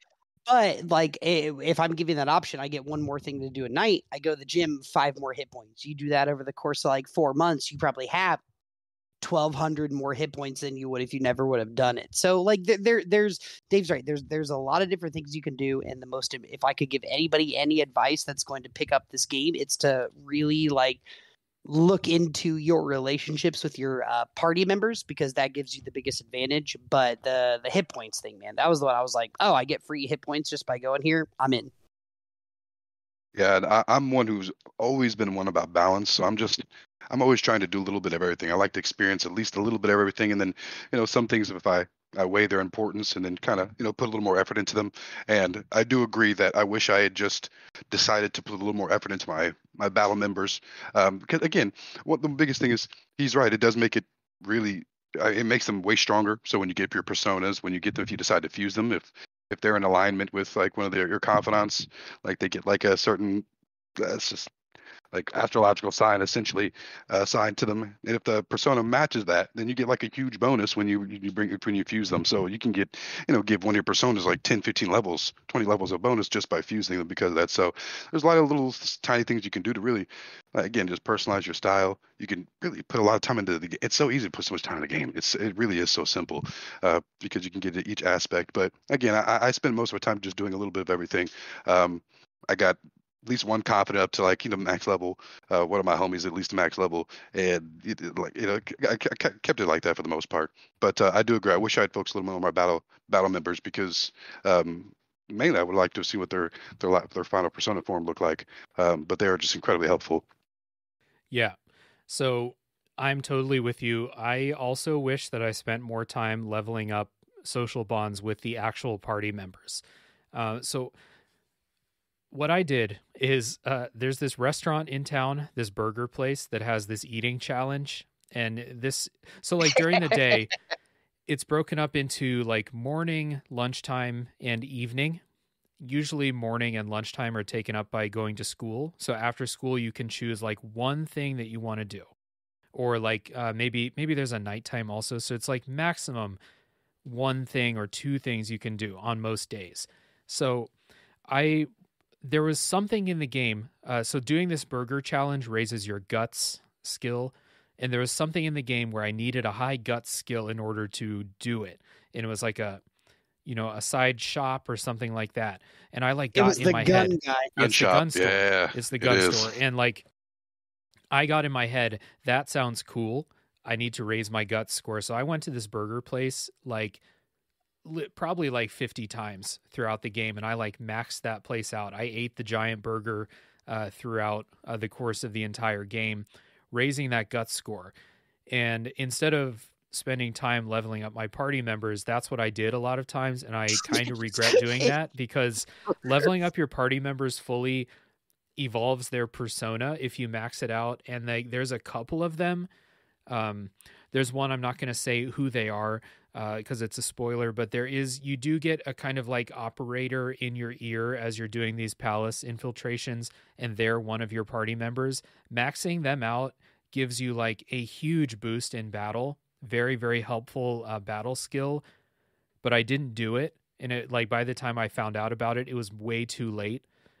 So I think working a job is a waste of time. I don't think you should ever do that. 100%. I think you should always be focusing on leveling up a character that wants to hang out, like a social skill. There are some of them that are really, really useful. In fact, most of them are really, really useful. But the key is that if you're listening to this, you can't do everything. Not even close. You won't be able to max out all of your party members. You won't be able to max out all of your extra confidants. Not even close. So you have to prioritize what you think is going to be helpful, or do what I did about 60% through the game and look at a guide for what should I be focusing on? I've said on the show before, I play with guides. I feel no shame in it. It helps me enjoy the game more. So do the same thing. Be like me. Look at a guide because it will help you. The other thing that you can do in your free time, which we've mentioned several times, is going into mementos, which is you have these big palaces. They're your dungeons, which are like the subconscious of one particular powerful individual. Mementos is the collective subconscious of the city of Tokyo. And it's a it's a dungeon. You can go into it at any time. And that's where you can grind. You can catch new personas. You can do side quests down there. A lot of the side quests have interesting little stories. They all equate to go into Mementos and kill this thing. But the kind of stories and the personal stories that are told through there are pretty good, which is if your side quest isn't going to be super interesting, at least make the flavor text interesting. And I think they do a decent job of that here. But like Aaron said, if you go into Mementos, then you can't do anything the rest of that day because your character will be too tired. And you have to call your adult high school teacher over to come give you a massage, or you can read a book in the cafe. But yeah, so we've talked about Memento, so I don't want to go into it a lot. Aaron and Ryan did a lot of grinding in there. In Yes. Royal, Persona 5 Royal, you can just run over the enemies with the car, and you automatically win if you're higher level, and you automatically catch personas by doing that. So going into Mementos is worth your time, probably a couple times a month, I would say, to just do a little grinding, do your side quests, and then Mementos is necessary for the main story later. So you do want to keep going deeper and deeper as long as your party can handle it. So what I want to say about this life sim thing, though, and like get your guys' thoughts, is you only have a certain amount of things to do, or that you can do, and you have a huge list of things that you like can choose from, but you only have a limited amount of time. And for me, this set up like an extremely addicting, like I have 4 things that I want to do, but I only have time for 2 of them today. So I'm going to do these 2 today. Tomorrow, I'm going to have 4 different things that I want to do, but I only have room for 1 of them. And it sets up this really addictive, like, one more day, then I'm going to go to bed type of game. And I want to know if you guys had that same experience. Yeah, hardcore. Oh yeah, well, like 100%. And you know, we've talked about it a lot. Like that's why it's easy to drop, you know, 120 hours like fucking minimum into the game, dude. Let me ask you this, Dave. Was there you know, we talked about, you know, what you did. Was there anything that you just like straight up like ignored? Like that was an option of yours? Like I ignored the batting cages. Yeah. I never did them. I did it one time. I found the game kind of fucking annoying and hard, and everybody knows when Aaron go find something even slightly difficult, he completely throws it away and never tries it again. Even though, like when I would read later on in guides, that it's actually one of the more useful things you can do. So, was there anything that were just like, no, I'm not doing that, or like a confidant that you were like, no, I'm not going to build a relationship with them, that you were just like, nah, I have other things to focus on? Yes. So like I worked at the convenience store one day and I saw it was like, okay, here's your, 800 yen. No, Here's your That's $2. Yeah. And I was like, oh, okay, this is a colossal waste of time. I'm never doing that again. So the some jobs you have do raise like your social skills. Like I think like working at a flower shop raises your charm, and I think working at the bar raises your guts. So like to that degree they are useful. But if you're like, okay, I need to make some money, I need to get a job, you're wrong. You have a gun, go use it. Yeah. Yes, by far more useful. I ignored getting a job. There are a couple of confidants that I ignored because I was like, that person sucks. I don't want to hang out with them. And people, I'll just say this now, I was saving it for later, but like people playing Persona 5 Royal, which I think you should play, there are some confidants that you have to level up their social bond or you will miss the new Royal content, which I think is horrible game design. I think it's bullshit. Yeah, that is. So if you're playing Royal, please look in a guide for how to get the Royal content unlocked, because it unlocks at the end of the main game, and I would have been so pissed if I played 120 hours or 100 hours of a game and it was like, oh, you didn't max out this character's social bonds even though they're an annoying piece of shit, so you don't get to play the Royal content. Yeah. Please look in a guide. I'll save it for the spoilers section, but like, oh, I would have been pissed if I missed the Royal content because of that. Yeah, fair. That is kind of a flawed design. Yeah, it's bullshit. Like straight up bullshit. Why the fuck would you put extra content at the end of a 100-hour game and then make it so easy to miss? Because like one of the characters that you have to level up, is not cool. You don't want to hang out with them. So, anyway, I didn't get a job. I didn't hang out with that character until I had to.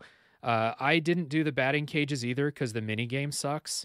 It sucks. The pool and darts mini games are pretty good. I enjoyed those, but especially darts. But yeah, what about you, Ryan? Yeah, as far as the time spent socially, the things that I did, I had a couple times where it was found a little tough to decide what I was going to do. But I messed with the batting cages a little bit. Again, if I needed it to get a specific trade up, I think was that guts for the batting cages. I don't know what I failed the first time and never got anything Never, for it. yeah, I used it specifically for its purpose, which is to kind of get my guts up, and I never went back again once I completed it. I took it very personal that I was eating I those got burgers. Yeah, I did the burger challenge too. Give I us a had to burger. make sure I got that one. So yeah, like I said, I usually try to make a well balanced effort to experience at least everything once at some point or another. But I'd say I'd spent the most time. It's tough. I literally probably doing socializing between everyone. Like I said, I wish I had focused more on my battle members, but I was literally always just trying to build a relationship to see what like perks I could get from them. You know what I'm saying? I was always curious what ability are they going to be able to provide if I get them to level 5 or whatever the case is. So I wish after hearing you guys mention it several times now, I wish I'd looked at the guide as well, but I did not. Well, and Dave said this earlier. It's like important to realize like you cannot do everything, right? And I Yeah. wish I would have known that going in because like when I play a video game, I'm like, hey, first playthrough, I should be able to do everything. And this goes back to me saying like that's where the replayability comes from. It's like if you really are one of those kinds of people who wants to play that, it just to me it's too long. I can't go back and replay it like that. No, absolutely not. Yeah, but that's kind of the again another piece of advice I would give you is like look at a guide, think about your play style, which ones are important to you. Do that, ignore the others. Because, like, Stry, I'm with you, man. I like to be a little bit balanced when I play everything, too, just in case I run into a situation. I may have something that'll help me here. But straight the fuck up. Like, in this game, like, yeah, max out what you think is important and ignore the things that you don't. Because, like, balancing is, I'm not shitting on you, Stry. It's not No. the greatest idea in this It's not game. the most It's efficient. Yeah. what are your strengths? Build those confidants and then go from there. Because if you just balance everything, like it's not like you can't beat the game, but you find less enjoyment in it because what you eventually realize is you're like, well, I thought I could do everything in the game. I can't. I've balanced myself the whole time. Now I can't experience end game shit for any of these things I've been building Right. towards. Yep. Spread yourself too thin. Right. So the other half of your kind of calendar in the game is you're preparing for these dungeon palace infiltrations, as they call them in the game. And so, like you said, we'll be looking at a month on the calendar, and it will have a date circled. It's usually 20 days or 28 days in the future to get ready to steal this person's treasure and influence a change of heart. What I really like about these is that you can go there any day you want, and they are, well, I don't love that they're super, super long. Like they take a couple hours at least. They're long dungeons. But what I do like is that the game is set up and it's pushing you to tackle them in chunks and not try to do it all in the same attempt. I think it's probably possible to get all the way to the treasure in one go, and I did that for a couple of the dungeons, but there is a unless you have 1,000 items, you are going to run out of magic points at some point, and frankly, you're probably going to get tired of doing the palace for that day. So they have lots of like checkpoints where if you get to a certain part in the dungeon, you can start from that point the next time. You don't have to do the whole thing, and the game is basically telling you this is a huge dungeon. Do not try to do it all at the same time. So like, I wonder what you guys did. I tended to beat the dungeons in 2 attempts to get to the treasure. And then on the last day is the day you actually go and you fight the boss. So it was basically, I broke them up into halves, and I wonder how you guys approach those. I usually would just push as hard as I can the very first time I got into the very first day. I'm pushing in there and getting as close as I can to the treasure, or as far as I possibly can. And that way I could enjoy and take my time with the social aspects of the game. So I had, basically my entire, not to get too much into timeline that I had they gave you. I spent the entire time being able to do whatever I wanted, so I didn't feel pressed. And then, last few days I would go in and finish off normally. But I would usually do the best I could to get as close to the end of the dungeon as I could my very first day of being able to access it. And then kind of, just go from there and enjoy the rest of the aspects of the game while I waited to finish it off. And that's the best way to go about it, man. Like, I didn't want any of my, excuse me, I didn't want any of my, like, social interactions to feel rushed. Like that's my leisure time of the game. I never waited till the last day because I was always so worried like it would like fuck up and be like, oh, like you came like one day Gotcha, too bitch. late. Now you Yeah. can't finish. Right, exactly, dude. But I'm 100% with you, Stry. Like I would go and try and get as much of it done as I could on the first day, first 2 days, and then spend like 3 weeks like just hanging out with people before I decided to go back. Yeah, you can kind of tackle it that way too. So, yeah, I think I always went into the dungeon on the first day and tried to get as far as I could. Some of them are like legit like too long to do in one go. Some of them will actually kick you out in the middle and they won't let you do everything in one go. True. So, I did go back in. Always try to get as far as you can, obviously, but like do know that these are really long and they're designed to be tackled in chunks. So as you're going through the dungeon, you are using a lot of stealth mechanics because there's a lot of enemies in the dungeons. And what you can do is there is like a stealth, hide behind objects and try to get a sneak attack. And if you're able to do that, you get a free turn. Like an ambush works in most JRPGs. And that's very, very helpful. There's also a security meter because you are infiltrating these places. And if enemies see you, they will alert security if the meter gets too high. That was never, ever a problem for me. Like, not even close. And because, like, it's not hard to stealth around and get these sneak attacks. And then once you make it to the end of the dungeon, your characters will identify this treasure. You have to go back later after the Phantom Thieves, give their calling card to the person who they're trying to change.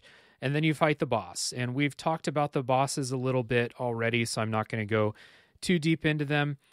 All the bosses have gimmicks. They're all a spectacle in different ways. And they're all more puzzly than a Final Fantasy boss might be. There's always I think there's always a strategy and a new kind of mechanic for each boss fight for how to fight them. So I thought some of them were really fun. I thought some of them were bullshit, actually. There's one that's on an actual time limit, and it sucks really hard. But I thought a lot of them are at least cool looking, and some of the bosses at the end were really fun to fight. As far as bosses go, that was honestly kind of like a game day for me. It made you use everything at your disposal usually for your as far as abilities go, which is what I really enjoyed. And honestly, they always had like some kind of kill mechanic where if you didn't take it serious enough, it would catch you slipping and you would die. So it was easy to die maybe on a boss once just because you weren't paying enough attention. You were just taking a little too lax, which I appreciated. Again, I didn't find myself at any point just going like, Jesus, I'm getting absolutely dominated. But there were times like, oh, okay, gosh, I need to take this a little more serious. So, which I appreciated. It's what I was expecting, and it gave me enough challenge where I didn't feel like the game was just too easy, where I just didn't enjoy the battle. Because if you get battles, it is literally just too easy, and it just becomes like basically playing against bots. But Yeah. I think they did a good job of adding the mechanics in, like you said, to add a little element of puzzle to it. At least forced you in some way. Like even if you're really strong, you at least had to deal with the boss in some way. Yeah, and they're introducing mechanics, like special mechanics for that boss fight, but they're often also testing you on mechanics from the regular fights, but kind of in a different way than the regular fights are testing you on those things. So like you can't you can't like knock down a boss and tell the boss to give you money or something like that. They're not Right. That's not the end goal for it, but they are I testing tried you on so hard though. they are Yes. testing you on like, do you understand how the combat system works? And there, like I said, there's one boss in particular that is like, you have to have the combat system mastered and able to do it in this time limit. I think that sucks really hard, but the ones that are not on a time limit are really good. So I've never been a time limit guy, and that's one thing I'll say about that. I know that I was the first to say like there's kind of a time limit to the game, and actually that's one of the things that kept me from playing. What is there's other one right after Majora's Mask. It's one of the things right after playing Ocarina of Time that kept me from playing Majora's Mask is there was just like a slight time element that made me feel a little anxious. I was just like, I just don't feel like I'm on a tight schedule. And the game, once you get into it, you realize that it doesn't really make you feel too anxious. You do have time to really at least enjoy the aspects, while also obviously there's certain you can't do everything at the same time. But yeah, definitely don't want anybody to shy away if you have that issue of feeling like you're on the time constraint, because they do an excellent job of pacing it and making it feel comfortable. They're pretty good, and like, you know, the time limit thing's only in one of them. So let's move on, and we're going to take a little music break here. We're going to get back with our final thoughts about Persona 5, and for me, Persona 5 Royal, and then spoiler time at the end.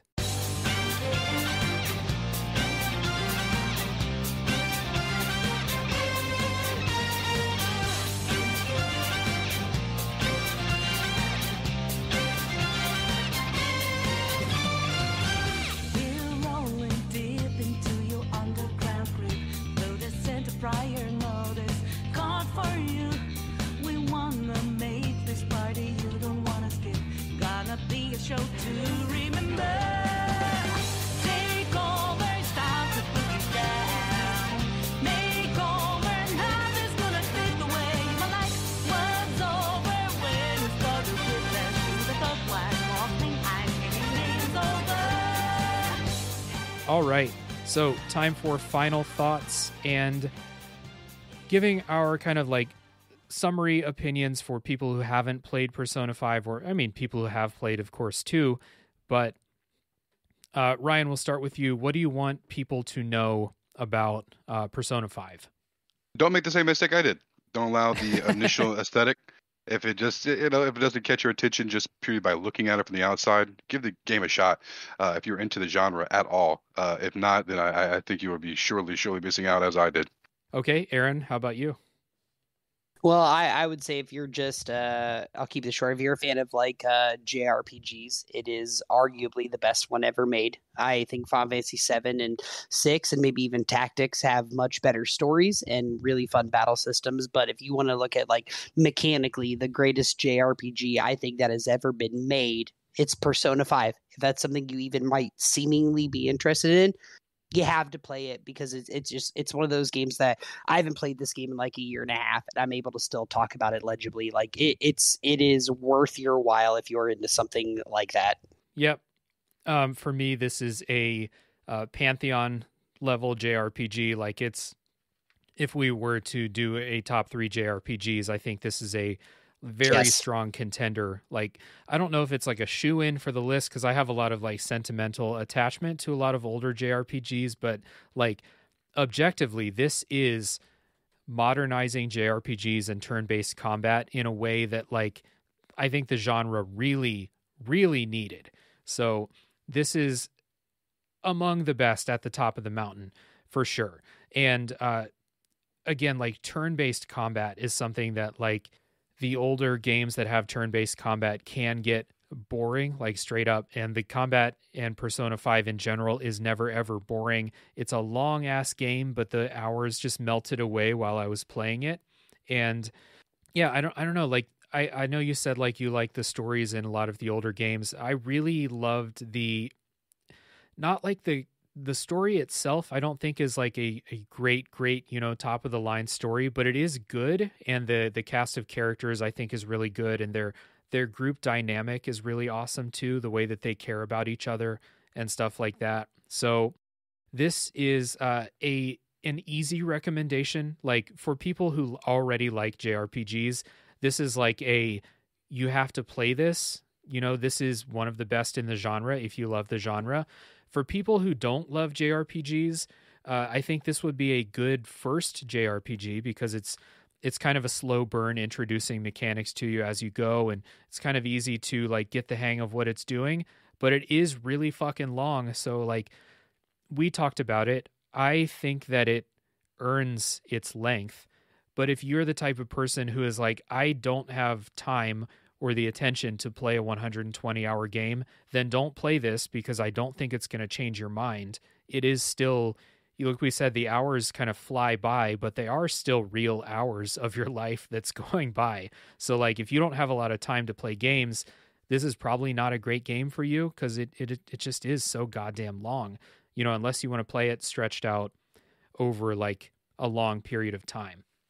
So, but again, if you have the time, that's the one qualification. If you have the time, Persona 5 is best in class in a lot of ways. So, thank you for listening. If you're going to tap out now because you wish to avoid spoilers, and if you want to support Tales from the Backlog, please subscribe if you haven't already on your platform of choice. Leave a rating and review to help me fight against the algorithms, and spread the good word. Tell people that there's a podcast that you enjoy, and if they decide to cut you out of their life for recommending things like I have done to Aaron. I only talk to Aaron when he's on recordings with me. I don't talk to him anymore because he recommended too many things to me.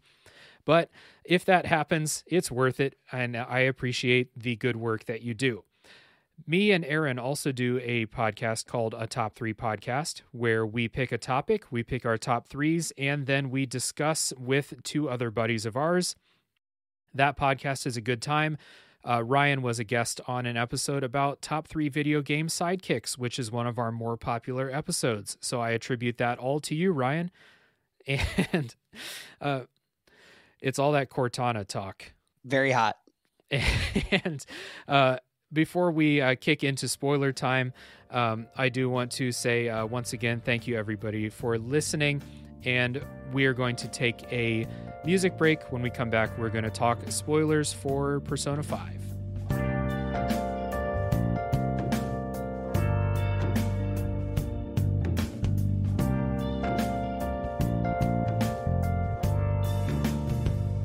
Where have you been? Been searching all along, confessing twilight on and on, without a clue, without a sign, without grasping it. The real question to be asked: where have I been? I'm a sharpshooter. Masquerade, hiding both face and mind. All three for you. I am back with Aaron and Ryan talking spoilers for Persona 5. I am not going to get into a big story breakdown. That is not something that I do often on the show. Only games that have super special story moments for me really like get that thing. Like Disco Elysium was one that I had to talk about the story. This story goes as you might expect for a long time. We go through adults that are doing some fucked up shit. I do want to get your guys' opinion, though, on like the game starts out with Kamoshida, who is physically and sexually abusing students, which is a very heavy subject, especially for a JRPG. Do you guys think that the game continues carrying like that kind of like theme of like adults doing fucked up things and the like students being able to like, I don't know, fight against all of the oppressions that are going on through society? Like, do you think the game does a good job of social commentary, if we can put it that way? I think it does a fine social commentary for something that, for all intents and purposes, is like watching through like an episode of an anime. Like, right? Like, obviously, I think that Ryuji can be very problematic in situations where he is forced to deal with these things up front. But I think overall the message is it's there, but at some point you have to like understand that like you're seeing this through the eyes of teenagers who aren't, emotionally or mentally developed enough to actually legitimately be dealing with these things on a non-emotional level.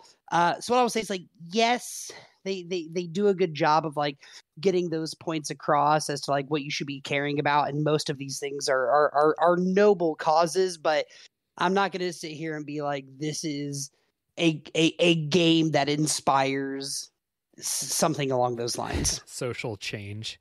Yeah. Right, exactly. It's they talk about it, they react to it very much how I would imagine teenagers reacting to it. Right. Yep. That being said, it's an anime, dude. It's weird. That's just how things like this go. And I don't want to get into full on hate mode about that whole thing. But like, yeah, I mean, they do a better job than, Call of Duty does. Sure. Yeah. Yeah. Yeah, I would agree. I think that he said it well. I think they do a fine job at it. I don't think they break any new ground with it necessarily, but like I said, it's very cliche. It's what you would expect from teenagers. Very much do-goody. I think they challenge it.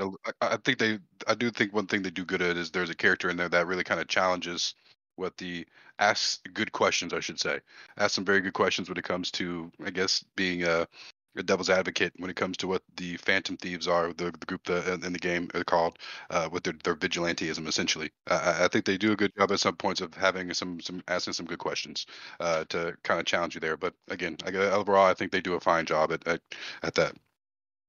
Yeah, I think I actually think the game kind of shot itself in the foot. Like they have a really strong hook at the beginning when you're like, Mhm. oh, we're dealing with a teacher and a volleyball coach that's like sexually assaulting students. Like that Yes. got me hooked into like, oh, they're going to be tackling some really like taboo topics or some like really, really important things. And then it's like after that, you deal with a guy who's an art thief and a crime boss and a greedy banker and like Yeah, a yeah. capitalist restaurant owner. And it's like, but I thought we were going to do like some actual social commentary. So like Right. I liked the first one. I thought it was pretty good. And then they kind of abandoned that to go back into like, regular evil adult stuff, like greedy banker. That's nobody's, no one needs to play Persona 5 to like get any kind of new perspective on like stuff Hatred like for that. billionaires. The bankers suck. Yeah, for sure. But Everyone what I will knows. say, it's tattooed on his back. What I will say before we get away from this is I feel like something like that with Kamoshida and like the sexual and physical assault of students is a very good win. And I know I said earlier that this game is targeted towards younger audiences, but that's just what I feel about anime. It's a very good tone setter that's like, hey, you have a group of teenagers who are dealing with adult shit. When I flip the page, how does it get bigger? And, okay, so when I flip the next page, how does that get bigger? So you're right. It definitely doesn't like it definitely doesn't like go further on with that thematically, but it definitely does set the tone that like, okay, like this is a game where like there's serious shit going on, and they might have went overboard for that being like the first thing and not really getting to anything much worse than that. But what I will say is like I will give it credit. Like that was the moment I was like, holy shit, dude, like what the fuck am I playing? Yeah, exactly. Oh, true. Good point. They do go into some interesting things after that because there's the one palace where Futaba has these what's the word, traumatic memories that she wants you to help her forget, and I think that's a cool idea for this kind of It is my infiltrating favorite level people's in the mind game. palaces. But then after that, we go straight from Futaba to the restaurant owner who treats his workers poorly. So it's like, yay, we got him. they could have gone in some like very interesting places with these like palace ideas, but they didn't in the base game. In Royal, there is a very cool idea that they're dealing with here. So let me we'll kind of go to the like the ending sequence, which I don't think the ending thing is very good in Persona, where like I liked it more when you're infiltrating the palaces of the people, and then Yes. you get into this thing where like, okay, now you're infiltrating mementos and it's the collective conscious of the public that you're trying to change, and I think that's cool. But then it's like, okay, now you're going to fight God because this is a JRPG. You're fighting Yes. Correct. you're There literally are fighting means. God.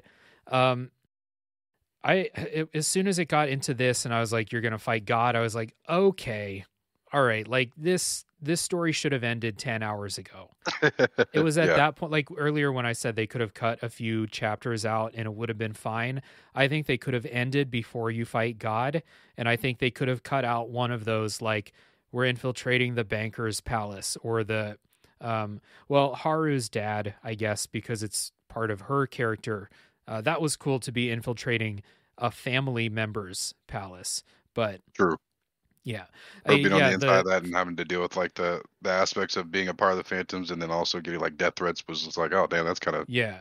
And like fair. it was cool to and at have the same time, like, dude, like I was playing through an anime. Like you have to like have that expectation that like when it comes to like the climax of the story, like it's gonna be something over the top like that. Right. Like That's right. JRPG. That's JRPG Yeah, 101. right. You It fight is. God at the end. You You fight think God that at you're the end. fighting a human enemy, and then you have it eventually, like, you kill the human enemy, and oh, wait, you're not done. They're dead, but you still have to fight God.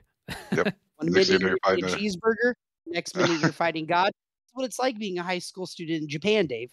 it's Yeah, I suppose I don't know enough about that. Check your privilege. And then like that whole storyline with you fail in that fight against the Holy Grail, which is like the collective treasure of the people, and the people Yeah. forget the Phantom Thieves, and you like fade out of memory. That was a cool ending, but it could have been over once you overcome that. You fight the evil Igor, you fuse the two twins back together, then you go fight the Holy Grail and you win.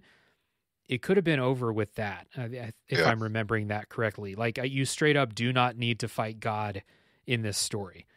No, and what I was 100% gonna say is like, you know, I get where you're like, hey, we have to get rid of this one level, or like, hey, you know, the game could have been better off with that. Like by the time I got to the end of the full game, like I was clawing. Yeah. I was clawing for more playtime. Like I Yeah. didn't want this to end. So even I like the didn't. parts that yeah, right, like dude. So like even the parts that I felt were like over the top or stupid, or it maybe didn't really even mesh with the story, I'm like, I don't care. You're giving me extra time to do other parts of the game that I really enjoy doing, whether it's the social thing or like going to the gym and improving my shit. Like again, you say there wasn't like it doesn't feel like you're on a time limit. I felt crunched for time the entire time I was fucking playing.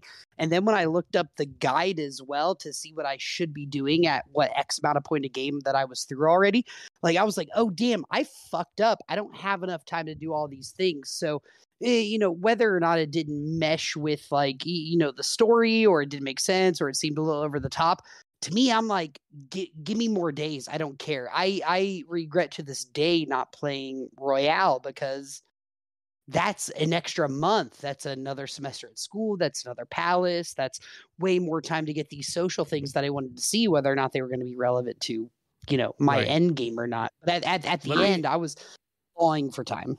All right, so let me ask you guys a few questions about the base game as it relates to Royal. So in the base game, do you have that point? Is Akechi a main character, the junior reporter guy in the main game? Yes, he's the one I was talking about that continues to ask the right questions.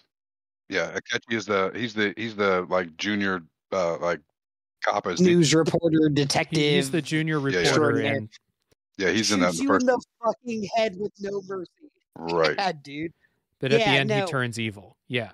right. So I was wondering if that happens in the base game.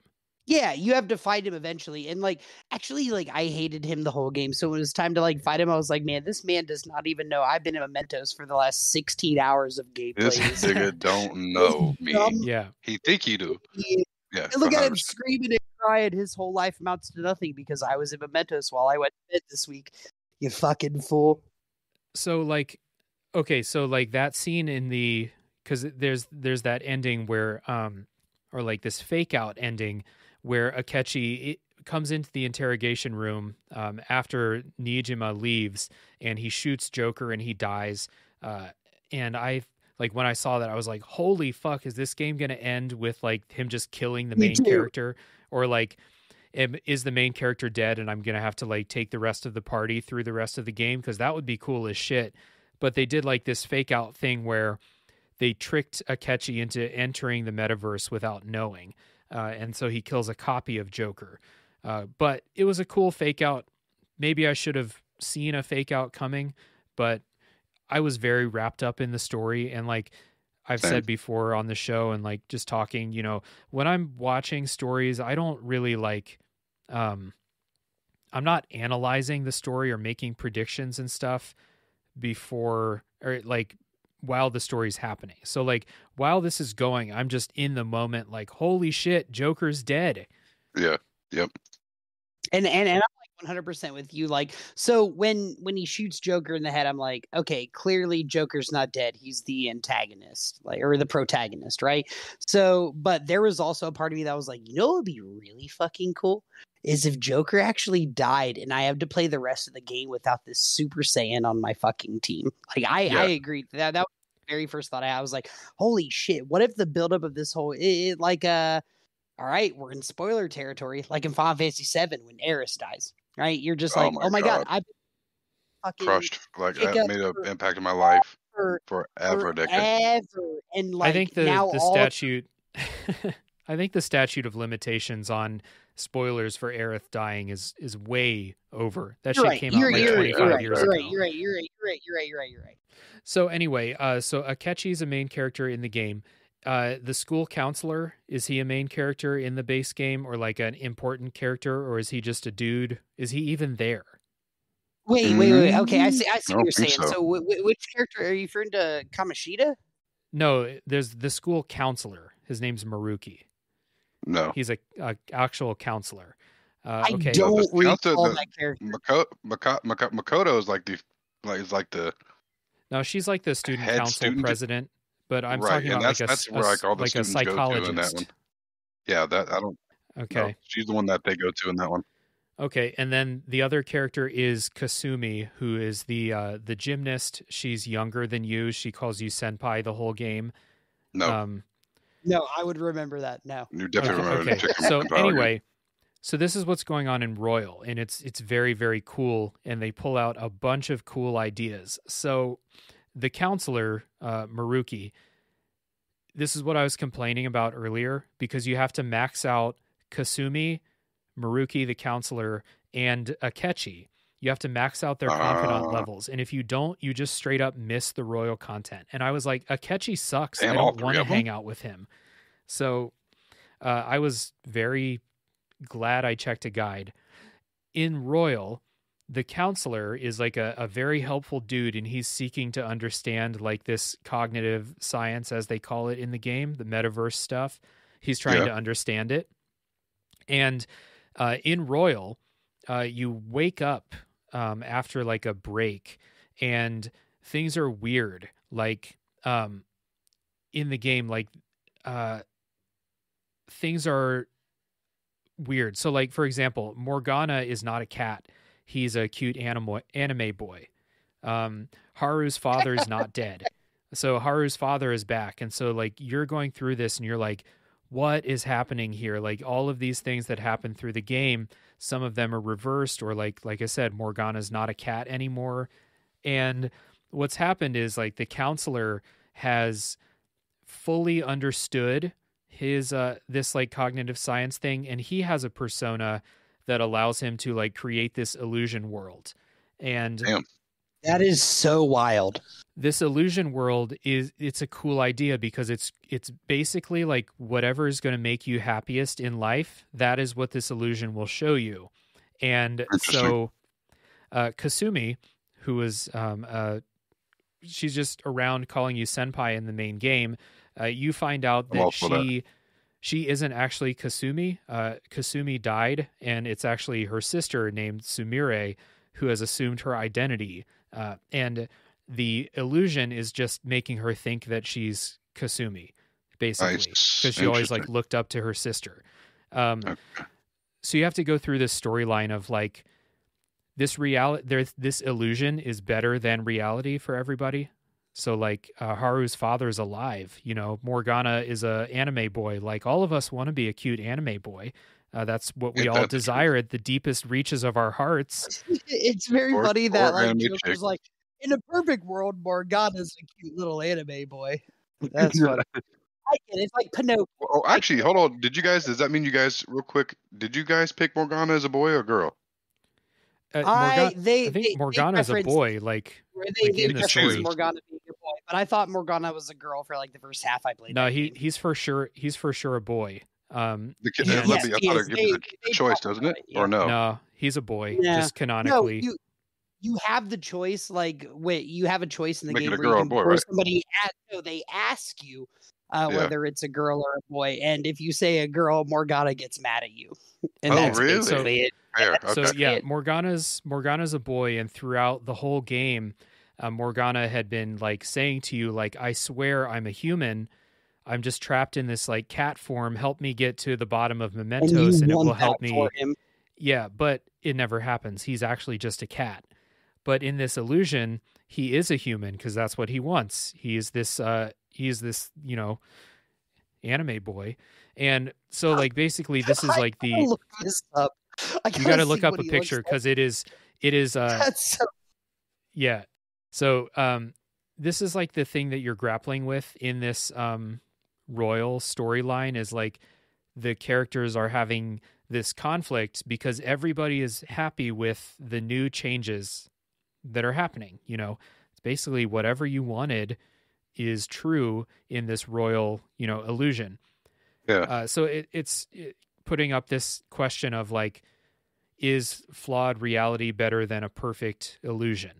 And, I don't think the game does I think a more mature game would have done something much deeper with this idea, but I do think that they do a pretty good job of like showing you this alternate reality where everybody's happy. And then obviously the group decides like, we have to destroy the illusion. Real life and like the human experience is not all just positive emotions all the time. That those hardships throughout life are, what makes it real and stuff like no that. character. Yeah. Right. So that's what Royal's about. Yeah, I Interesting. gotta tell you, I'm glad I muted myself because I looked up the picture of Morgana as a human. It is like He's cute, when, isn't when he? you said little anime boy, I was like, oh, little anime boy. But That is that 100% motherfucker fair. looks 17 years old. I'm like, oh my god. I was just imagining seeing like a Harvest Moon character. I saw that, but no, you're in like I said, never played Royale or whatever. But that's just again another one of those like subjects that it hits on that you don't get throughout the rest of the game. That really would probably add to an experience playing Royale before anything else. Like, yeah, this is perfect. But like the one thing that the Phantom Thieves have always been really good at is recognizing the imperfections and being able to be like, no. What's actually better for us is doing something we don't want to do. And for the betterment of what's going to happen after this. So that's super cool. That sounds trippy as fuck for real. That sounds it is like the moment where like because Kasumi becomes a party member, she's really good in combat and stuff like that, and stuff like that. And the moment when they were like, actually, this is not Kasumi at all. Kasumi was her sister who died in a car accident, and this is actually her sister Sumire who's assume the identity, which I'm sure I've seen stuff like that in stories before, but it was cool in it's here. out of place. Yeah, You know what I mean? Like- I didn't expect it. That's for sure. Yeah. Definitely better than at least taps a little further than most other subjects they ran into. So anyway, that's the royal content. I think the royal stuff kind of like fulfilled some of the promise of the main game and like the subjects that they can tackle with this metaverse idea. In the main game, they talked about,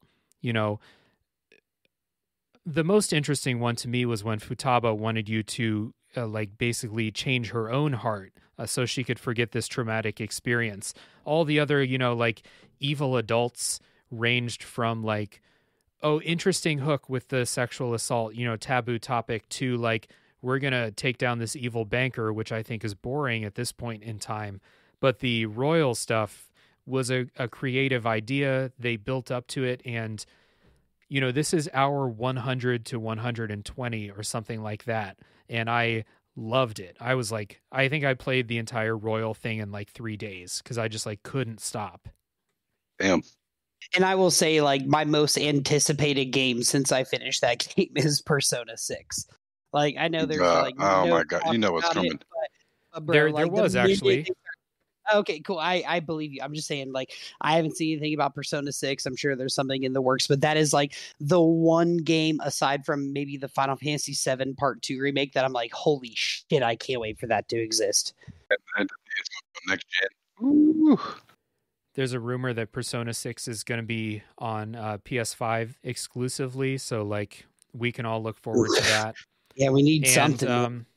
there's a rumor that Persona 4 is going to be going to Switch sometime this year, which I already own it on Steam, but I'll definitely buy it again if I can play it on Switch, because I love playing anything on Switch that I can. So like definitely that game's gotten a lot of really good that game has a lot of people that really love it too. So I will for sure be playing that. Have you have only played Persona 5 of the entire Yeah. Shin Megami Tensei series or whatever? Okay, cool. Because like I know a dude who's played the whole series, and he said, I mean, obviously every, like, at least from what I've garnered, is that like people who have played the series is like Persona 5 is like the best series, but you should go back and play Shin Megami Tensei 3, Persona 4, and all these things, and it's almost impossible to find a format with them if you don't have a PC. So it's like I have no way of playing any of the other games. You know, You can play Shin Megami Tensei 3 and 5 are on Switch, and I own 3 on Switch. I just haven't played it yet. And like I said, Persona 4 is rumored to be going to Switch sometime soon, so you'll be able to play it there. That'd be And cool.